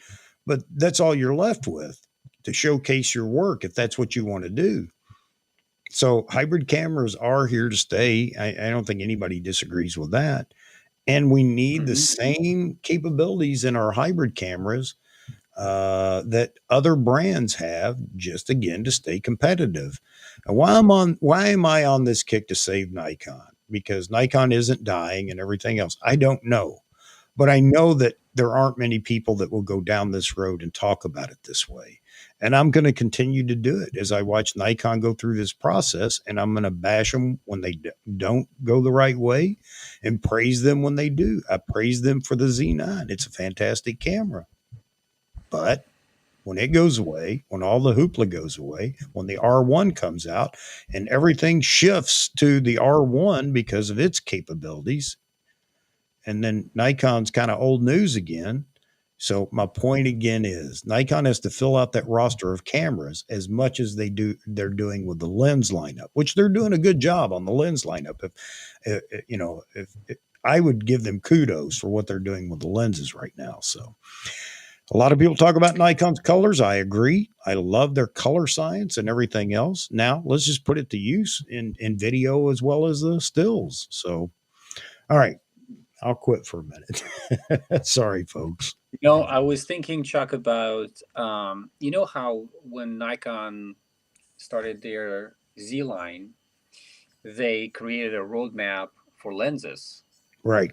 I was thinking to myself, how nice would that be if they create a roadmap for cameras? Obviously, I mean, it assigns that's responsibility.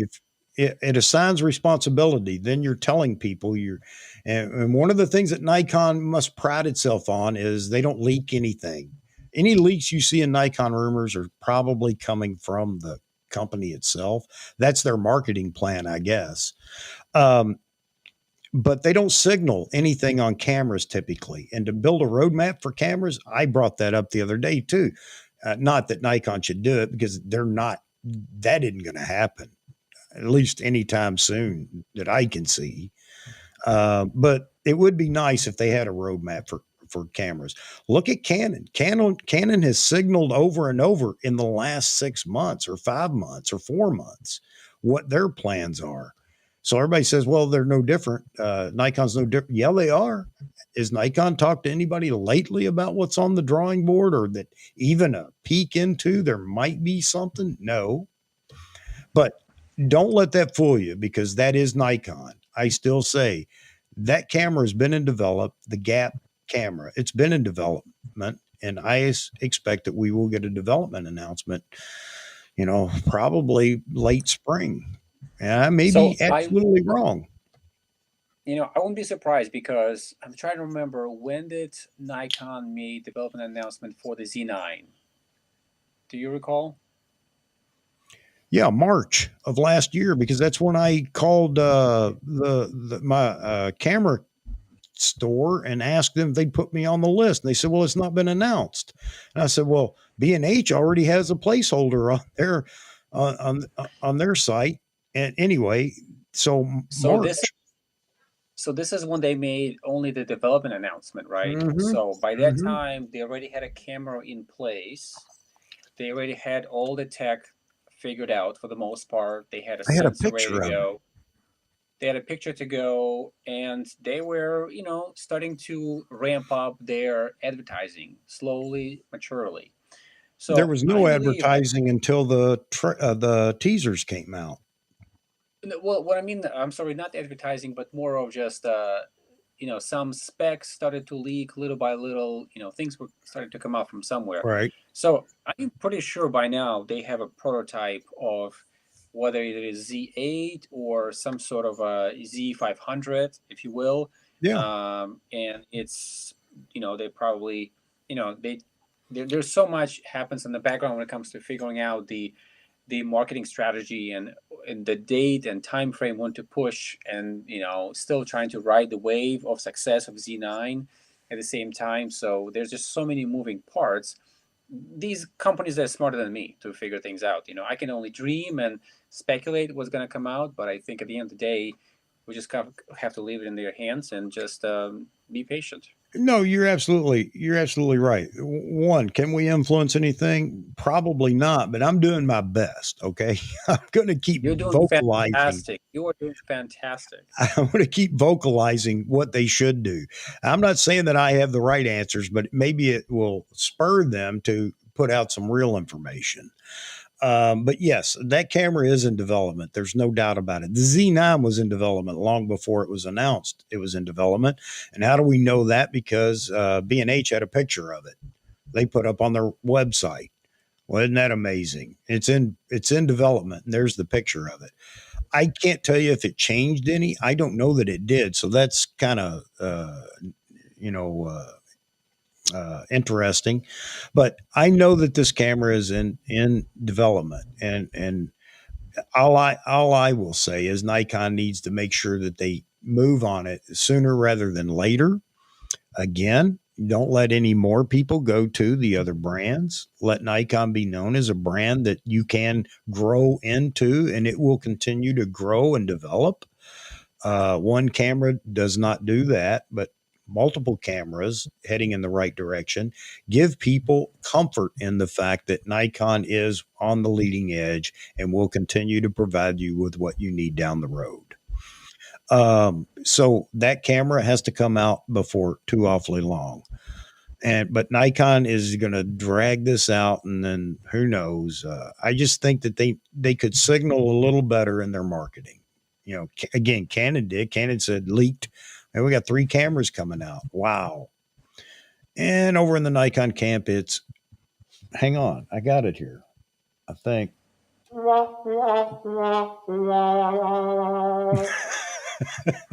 you go. We're becoming a real DJ. Yeah. So anyway, I look, anybody wants to debate this with me, I'm all for it, and I won't hold anything against you, and I hope you won't hold anything against me. But you know, I'm very, very passionate about photography, videography, and my brand, Nikon. So am I a Nikon fanboy? Yeah, I guess I am.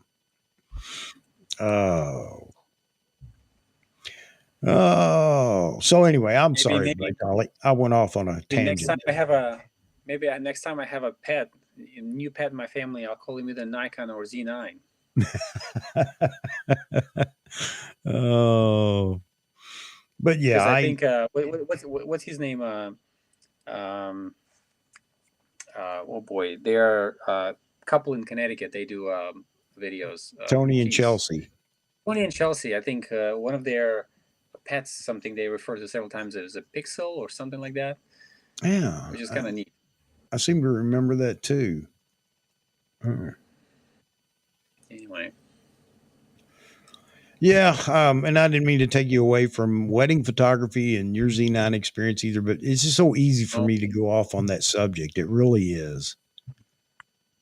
I'm sure people are getting tired of hearing me beat that drum.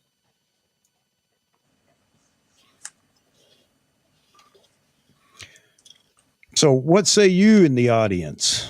You know, is Nikon okay? Can they sit back for another year? Can they wait another year and a half before we see any prosumer camera?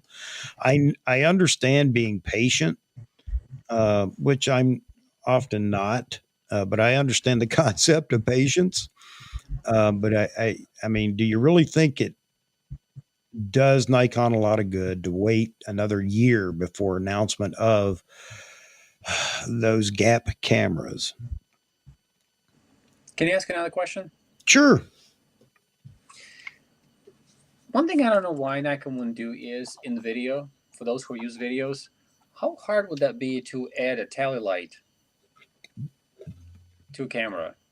Because I mean, it already has a little flash up here, right? I mean, I don't know. Could this be done with the firmware update? I know several cameras have that. I think for 2 or 3 times actually, when I was recording a video, I thought I pressed the record button, and I didn't, and I had to re-record multiple times. There is on the screen on the back when you, or it should be in the viewfinder. I haven't looked in the viewfinder because when I'm doing video, you know, I'm not looking through the viewfinder, but there is on the back. You can see that it's in record mode. But you're right. There should be a tally light that you can't miss. And a lot of people have asked for that too. So I don't know. I would guess that would be a simple thing to do in firmware. Like I know they added these focus light or whatever. I know that they added these additional, you know, I guess, you know, I call them old style inputs, flash sync port. Yeah, flash sync ports. You know, I don't know how beneficial those are. Maybe they are to like a pro photographers, and I don't want to take that away from them.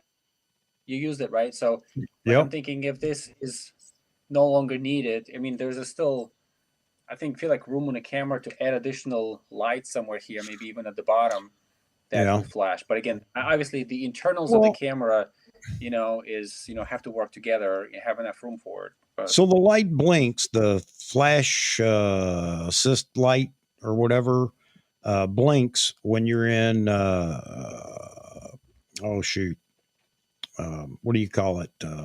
Setting the timer in timer mode.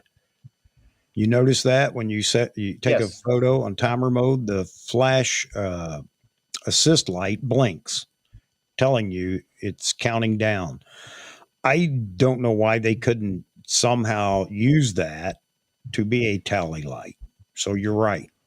I don't know if it would be easy enough to do in a firmware update or not, but a lot of people have asked that, especially those that are, video centric.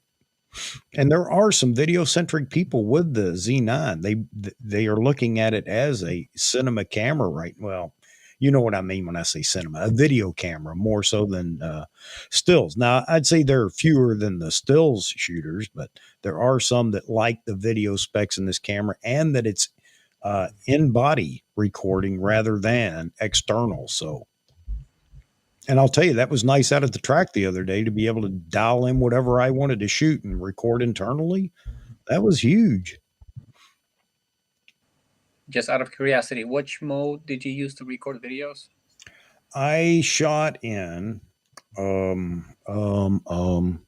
I shot 4K 120, I shot 4K 30, and I shot 8K. Very short little 8K piece.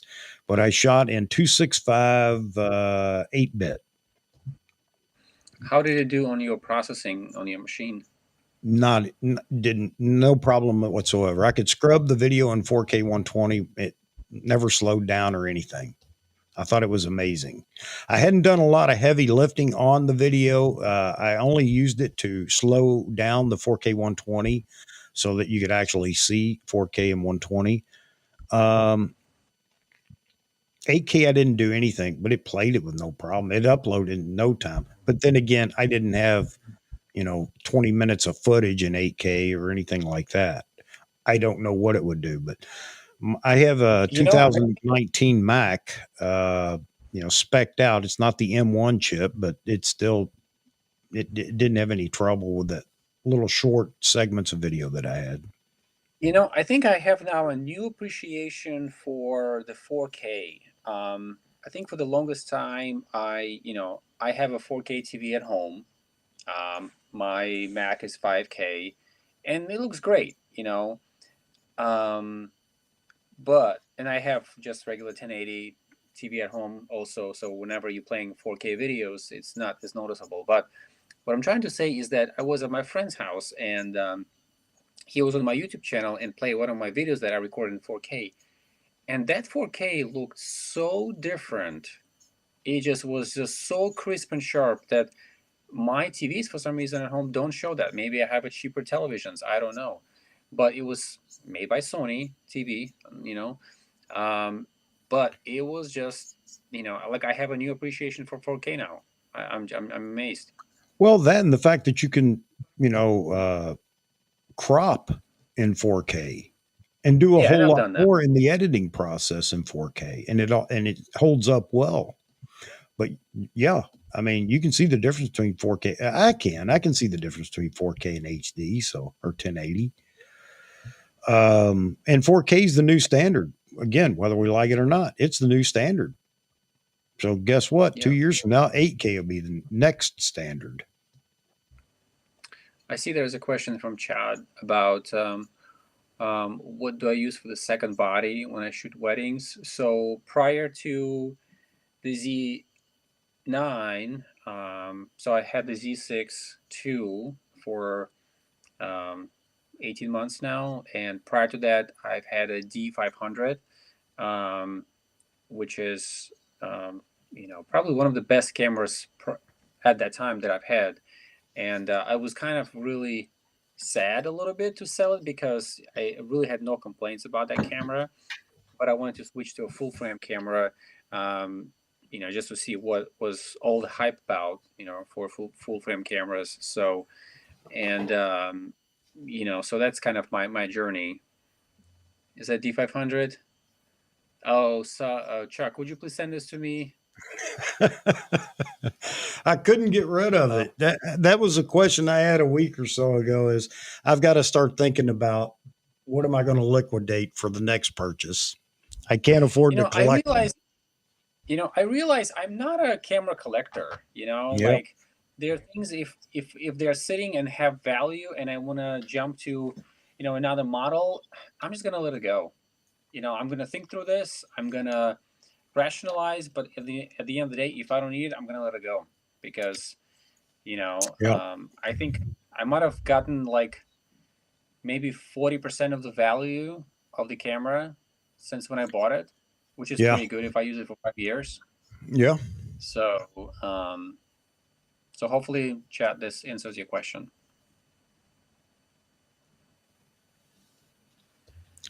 Ted says Nikon needs a 3K plus camera and an improved Z50 ASAP to remain competitive. Yeah, you know what? We talked about that too. There's so many things, and so many different discussions to have over all these different things. Photo Me Ike was in here. This has been a couple of streams ago, and talking about the entry level photographer, videographer, or whatever. What's available in Nikon? What can you push people to if they're asking? And looking at what's available with Canon and with Sony. And he brought up some. Oh, wait, Fuji as well. And he brought up some good points. Nikon isn't in the best position to lure those new folks into the brand for cost. And cost is a big part of, again, jumping into whatever brand. Not long-term cost, but initial cost. So yeah, that's another discussion too. And you're in video mode to the right of the rear screen. And when you're recording, the light stays on. Yeah. So you're absolutely right, and that's what I was saying. On the screen, there is a you have to look for it. I mean, it's not. In other words, it's not interfering with what you're looking at on the screen, but you have to look for the light. It'll tell you it's in record mode. And of course, you're using an external recorder like the Ninja 5 or Adamus Ninja 5, then it tells you on the screen as you're looking at. I have a Ninja 5 on top of the camera that I'm using. I don't know why. Yeah, I do. I had it set up for video. I've got a cage on the Z6 with the Ninja 5 mounted onto it with the handle and the whole 9 yards. Oh. Yeah, I think I have contemplated before looking into like a Fuji. I heard that XT3, XT4 was really good. I think autofocus was good, but still maybe not up to par with obviously Sony and Canon. But then when Nikon came out with a Z9, I personally have not used Fuji. I heard great things about it. I think Omar does a great review of Fuji cameras. I like him. Yep. He's, I think, from Jersey or New York. I can't remember. They have great colors from what I've seen out of a camera, kind of like those film-like styles camera. But yeah, I just stuck with Nikon. I mean, it's Omar's shooting Nikon now too. He's toying with Nikon. yeah, I actually have seen that. Yeah. Oh, Vitalij, I have great shot. Oh, go ahead. What would be great is to bring some of the local photographers in the area. When I say the area, maybe within a reasonable radius, those who would like to come and do like some sort of a studio live talk. You know what I mean, in person. Yeah. Which would probably a big production. So, but that would be a neat thing to do. Yeah, it would. I'd like to do that. It'd take a little coordination setting that up, but yeah, it's doable. It can't be a one man show because there's only so many cameras you can have on people. But yeah, if you could get a small crew to actually be behind the scenes supporting it, that'd be fantastic. It's doable. Yeah. I'm sorry, you were about to say something, and I think I interrupted you. Yeah, that's what I was going to say. Is I'm sorry I've been interrupting you so much. I asked you to come on, and it's your show. Oh. Yeah, but it's actually everybody in the audience. It's their show. Sometimes I get out of control, but it's their show. Cubes anybody. I know you've said that, Jaspreet. You know what? I wouldn't doubt that they'll do that somewhere down the road because that's becoming a thing now. Everybody's on board with the cubes. But that's putting them that's definitely targeting nothing but video. So I don't know. It could happen somewhere down the road. Back to the Z9 for a second. So this button up here, right? That meant to change your AF settings. I found myself pressing this button several times by mistake when I would hold the camera like this with a lens. Yep. My hand, I don't know if I can show this one, my hand would accidentally hit this button. I don't think there's a way to disable this button. Yeah, there have been people talking about that too. It's too easy to depress the button. So yeah, I don't know if that can be mapped for something different or not either. I agree. I think that was one of the issues is they said you can't. You know, I mean, the simple solution to something like this is the same as this one. Be able to lock it. Yep. You know, so that would be a simple solution to this one. And because how often do you need to change your AF, you know? So especially if this is a dedicated button for that. No, you're right. And I don't think that you need that button for changing it since it's in the I menu and everything else. It's really simple to find the ability. I don't think it's any faster using that button. Oh, by the way, the small rig cage, that is, I said that the one issue was the, let me make sure I got this right, was the ISO button, but that button that you're talking about is right here. And you can see my nail go under the cage. So actually, this is a great protector for that. Oh, okay, I see that. But it makes it difficult a little bit. It's not difficult, but you know, it's not super exposed. You have to stick your finger underneath the cage to hit it. So, but then again, I don't guess that. I think they did a good job based on what information they had, small rig that is. And I'm a believer in small rig for a lot of the stuff they put out. It's very well made and it's cheaper than a whole lot of the other manufacturers. One other thing to mention is that, so I have an FTZ adapter. Right? Yep. This is the version 1. Yep. I held back to get the version 2 for now because I'm just wondering how this one is going to work. And I have an 85 millimeter F-mount 1.8G. So I attached it today to just actually see how it works. And so the reason they came out with the FTZ adapter version 2 because of the little foot, right? Because if you use the camera in a vertical position up here, apparently your fingers will get stuck. So in my experience, and again, and I think I have a decent sized hands. Yeah. Yes, I feel a little foot back here. Okay, let me see if I can show. But for the most part, it's only my pinky that maybe goes inside, and it's still very comfortable. So I don't see a need for me to get the FTZ adapter version 2. This one works just fine. I agree with you. The same way. It wouldn't make any difference for me, in my experience, unless you have a super large hands and you kind of have to get in. So, okay, so two things there. One, the people had been complaining about that adapter for the longest time since it came out, the FTZ1, and it had to do with mounted on a tripod, the difficulty of taking a lens off and changing lenses and different things. That's where all the grumbling came about the problem with that foot on the bottom. The one thing the foot did allow you to do was make that the mounting point for the ball head or whatever you're using. But anyway, So that was the initial complaint. So I know that Nikon was probably looking at that from way back when.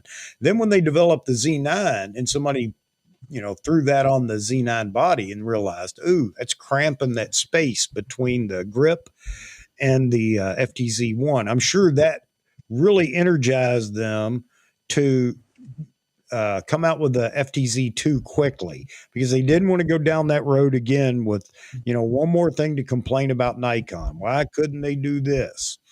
So I think that's what hastened the FTZ2 is the Z9. My opinion, based on just the fact that people were already complaining about the FTZ1 way back when.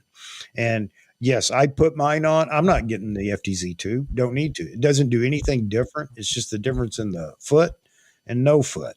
And it doesn't cause me any issues with the foot being on there with the Z9 or anything else. Then again, the other thing is I don't know how long I'm going to be shooting F-mount glass on my mirrorless cameras. At some point, most of it's going to go away.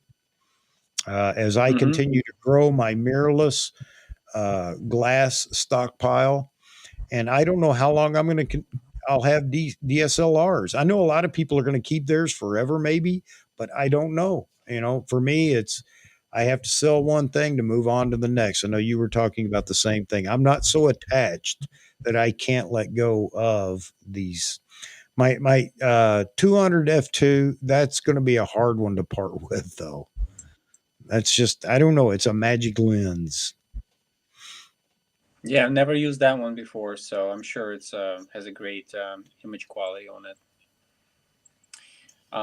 Let's see. Rad had a question about, I don't know if you already mentioned, but how do you find the Z9 ISO performance specifically for wedding photography? How high would you go to? So I have not used the Z9 for weddings yet. I'm going to be using it tomorrow for indoor event, which will help me to kind of gauge a little bit.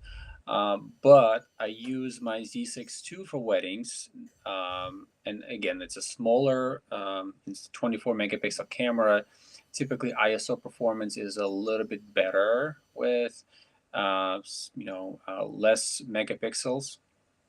And for the Z6 II, I think I've gone up to 4,000 ISO, and images were perfectly deliverable, great quality. Obviously, I use the flash indoors, so no problems with this one. I'm hoping I can achieve at least the same, if not even better. But again, the experience will tell more what the images look like. So. One other thing that I want to mention is that something that I use, and I don't know if this will be helpful to people who are watching and listening, is that, so in the past I used a spider holster for my previous cameras, DSLRs. It's basically you attach it, and then there's a little bowl on it up here, and you put it into clip, if you don't want to carry straps and whatnot. And with the Z6 II, Z7 II, this sort of area was a little bit large, and it wasn't fully sitting properly on it. But and I was like, oh man, I'm never gonna be able to use this now. I was about to pretty much throw it away, but then the Z9 came, and I put this little baby on it. It works perfectly, so I'm happy again. It really helps to take your weight from your shoulders and just onto your basically belt waist area. I love it. Yeah. Turn that off. Oh, you know what? We're over 2 hours. I'm not going to hang around too much longer. Mama was telling me the other day, she goes, you really need to limit your live streams. I said, but I can't, because people are in there and they want to continue to talk. And I don't like to run off. I'm definitely not one of those that believes, so many, especially the big name guys, are, 20 minutes of live stream and that's it. They're done. We got to go. But, I told her I'd try to keep it around 2 hours, but So I've No, had a great time tonight. I really have. I don't know about everybody in the audience, and I hope you all have, and I hope you have too as well. Vitalij, I love having you on, man. I appreciate it. Thanks for inviting me.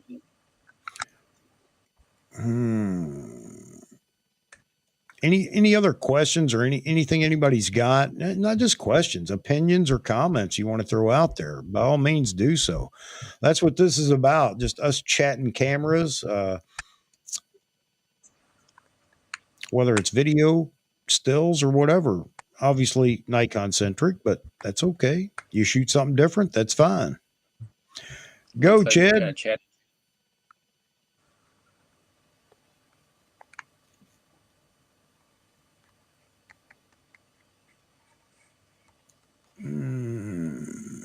This is one of those. Get rid of that.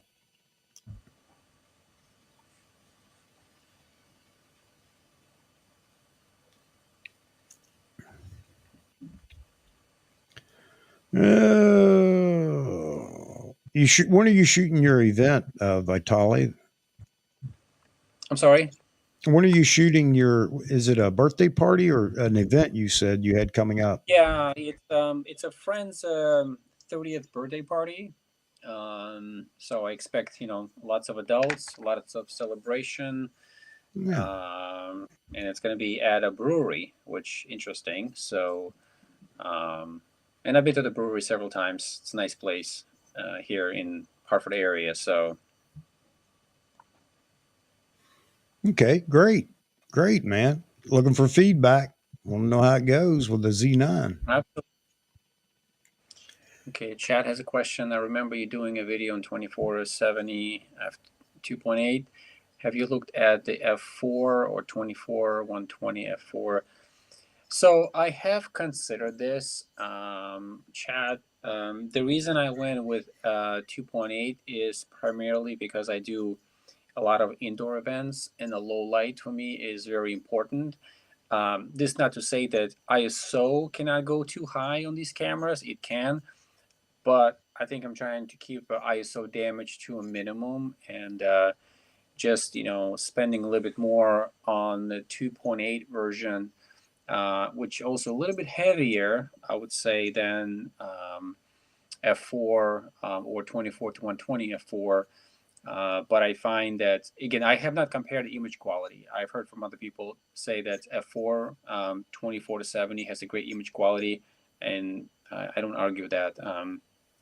But I think primarily for low light, that was important for me. So I know that Canon has 28-75, I want to say, or 28-70 f2, which is supposedly beautiful lens as well. Probably weighs just as much as Z9, maybe if not even more. So I don't know if Nikon will ever explore into that territory with that kind of lens or not. So we'll see. But 24-70 f2.8 is a beautiful lens. That's one of the things. Nikon at least gave everybody affordable lenses up front, and Canon came out with that 24 to or whatever it was to 70, or I don't know, 78 or something like that. You were just talking about it. And that thing was outrageously priced, but nobody said a word about that. They just oohed and awed over the lens, and it wasn't an affordable lens for somebody that's just jumping into the mirrorless scene. So anyway, I just thought, there we go again with, typical. Ronald, I'm sorry. Let me throw you up here on the screen. Is there a way we can reach? Yeah. For Vitalij, yeah, there you go, Vitalij. So is there a way we can reach to you in order to see your Z9 event experience or get your feedback from you on it? I think what I may try to do is to record behind the scenes here and there a little bit, and use that as my sort of a flag into YouTube and share. If you subscribe to my channel, Ronald, I'll try to do that. I honestly did behind the scenes several times of myself of a number of events, but just my hands never made it far enough into Final Cut Pro to actually edit all the footage. But I think with the Z9, I'm going to try to make a little bit more effort, and hopefully people get to see the sort of a final outcome. And as long as my clients are okay with sharing my photographs on YouTube, for that, and most of them are, who I work with, shouldn't be a problem, I hope. Hopefully they answer your questions, Ronald. Hey, Ronald, by all means, send me an email when you get a chance. We can connect and talk about some other things too. But I'd appreciate that if you would. I'll be sure to answer. We can exchange phone numbers if you like or whatever. Always networking. Oh, by the way, so everybody knows, I think for at least the foreseeable future, at least the next month or so, I'm going to be co-hosting with. I say co-hosting. I'm just kind of somebody sitting in the background with Vahagan or Vaughn on Vahography. For some of his live streams he's got set up. Hey, he's got some ringers coming on in his live streams over the next month or so. And I will let him tell you who just by going to his channel and looking. He's got reminders out already or cards out already. But he's got Vanessa Joy, I think Tamara Lackey, I'm not sure. And I'm only telling you who he's already announced. I don't know about any of the others, but Joe McNally is going to be one of his guests on a live stream. So he's got some fantastic folks coming up. And if you guys aren't subscribed to Vahagan's channel, that's Vahography, the rock and roll photographer, you need to make sure you go over and subscribe because there are going to be some interesting conversations going on with some of these people. I don't know how he does it. I cold call people and who are you? No, I'm not interested.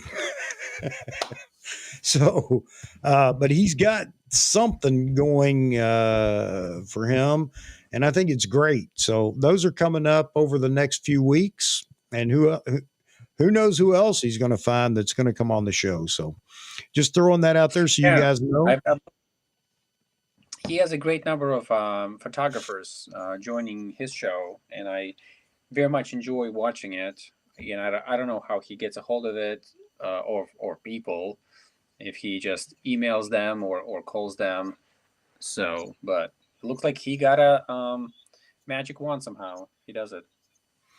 And I got to tell you, I like everybody that I've had on the show. I love having you here, Vitalij. I like Briar. I need to contact him, get him in there because we're all. I want to say we're all kind of the same. We're not all these high end photographers. While it is nice, and believe me, I wouldn't mind if some of them said, "Hey, I'd like to come on the show" or whatever. But it's always fun us talking because we're all, I feel like, in the same category, same level or whatever.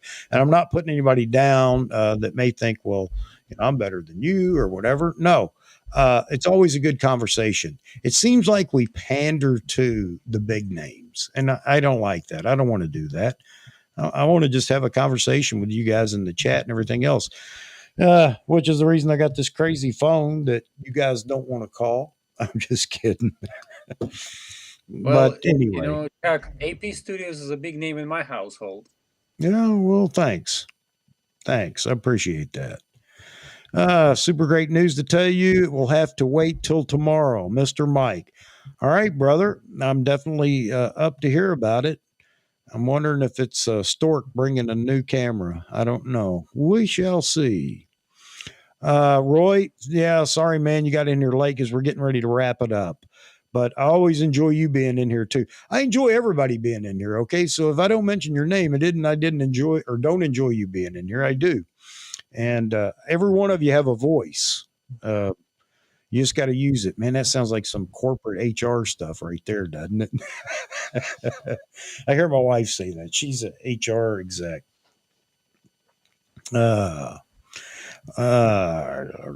Thanks for inviting us to the chat. Thanks for all your input.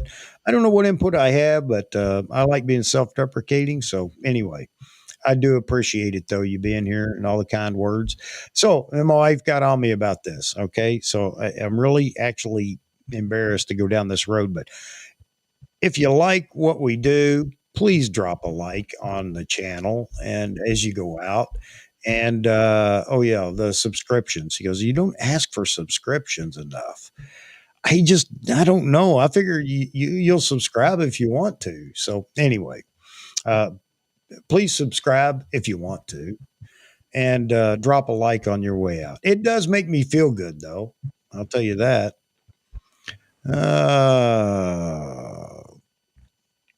Yeah. Anybody else? Chuck, you're building a good community. Thanks, Gustavo. I hope so.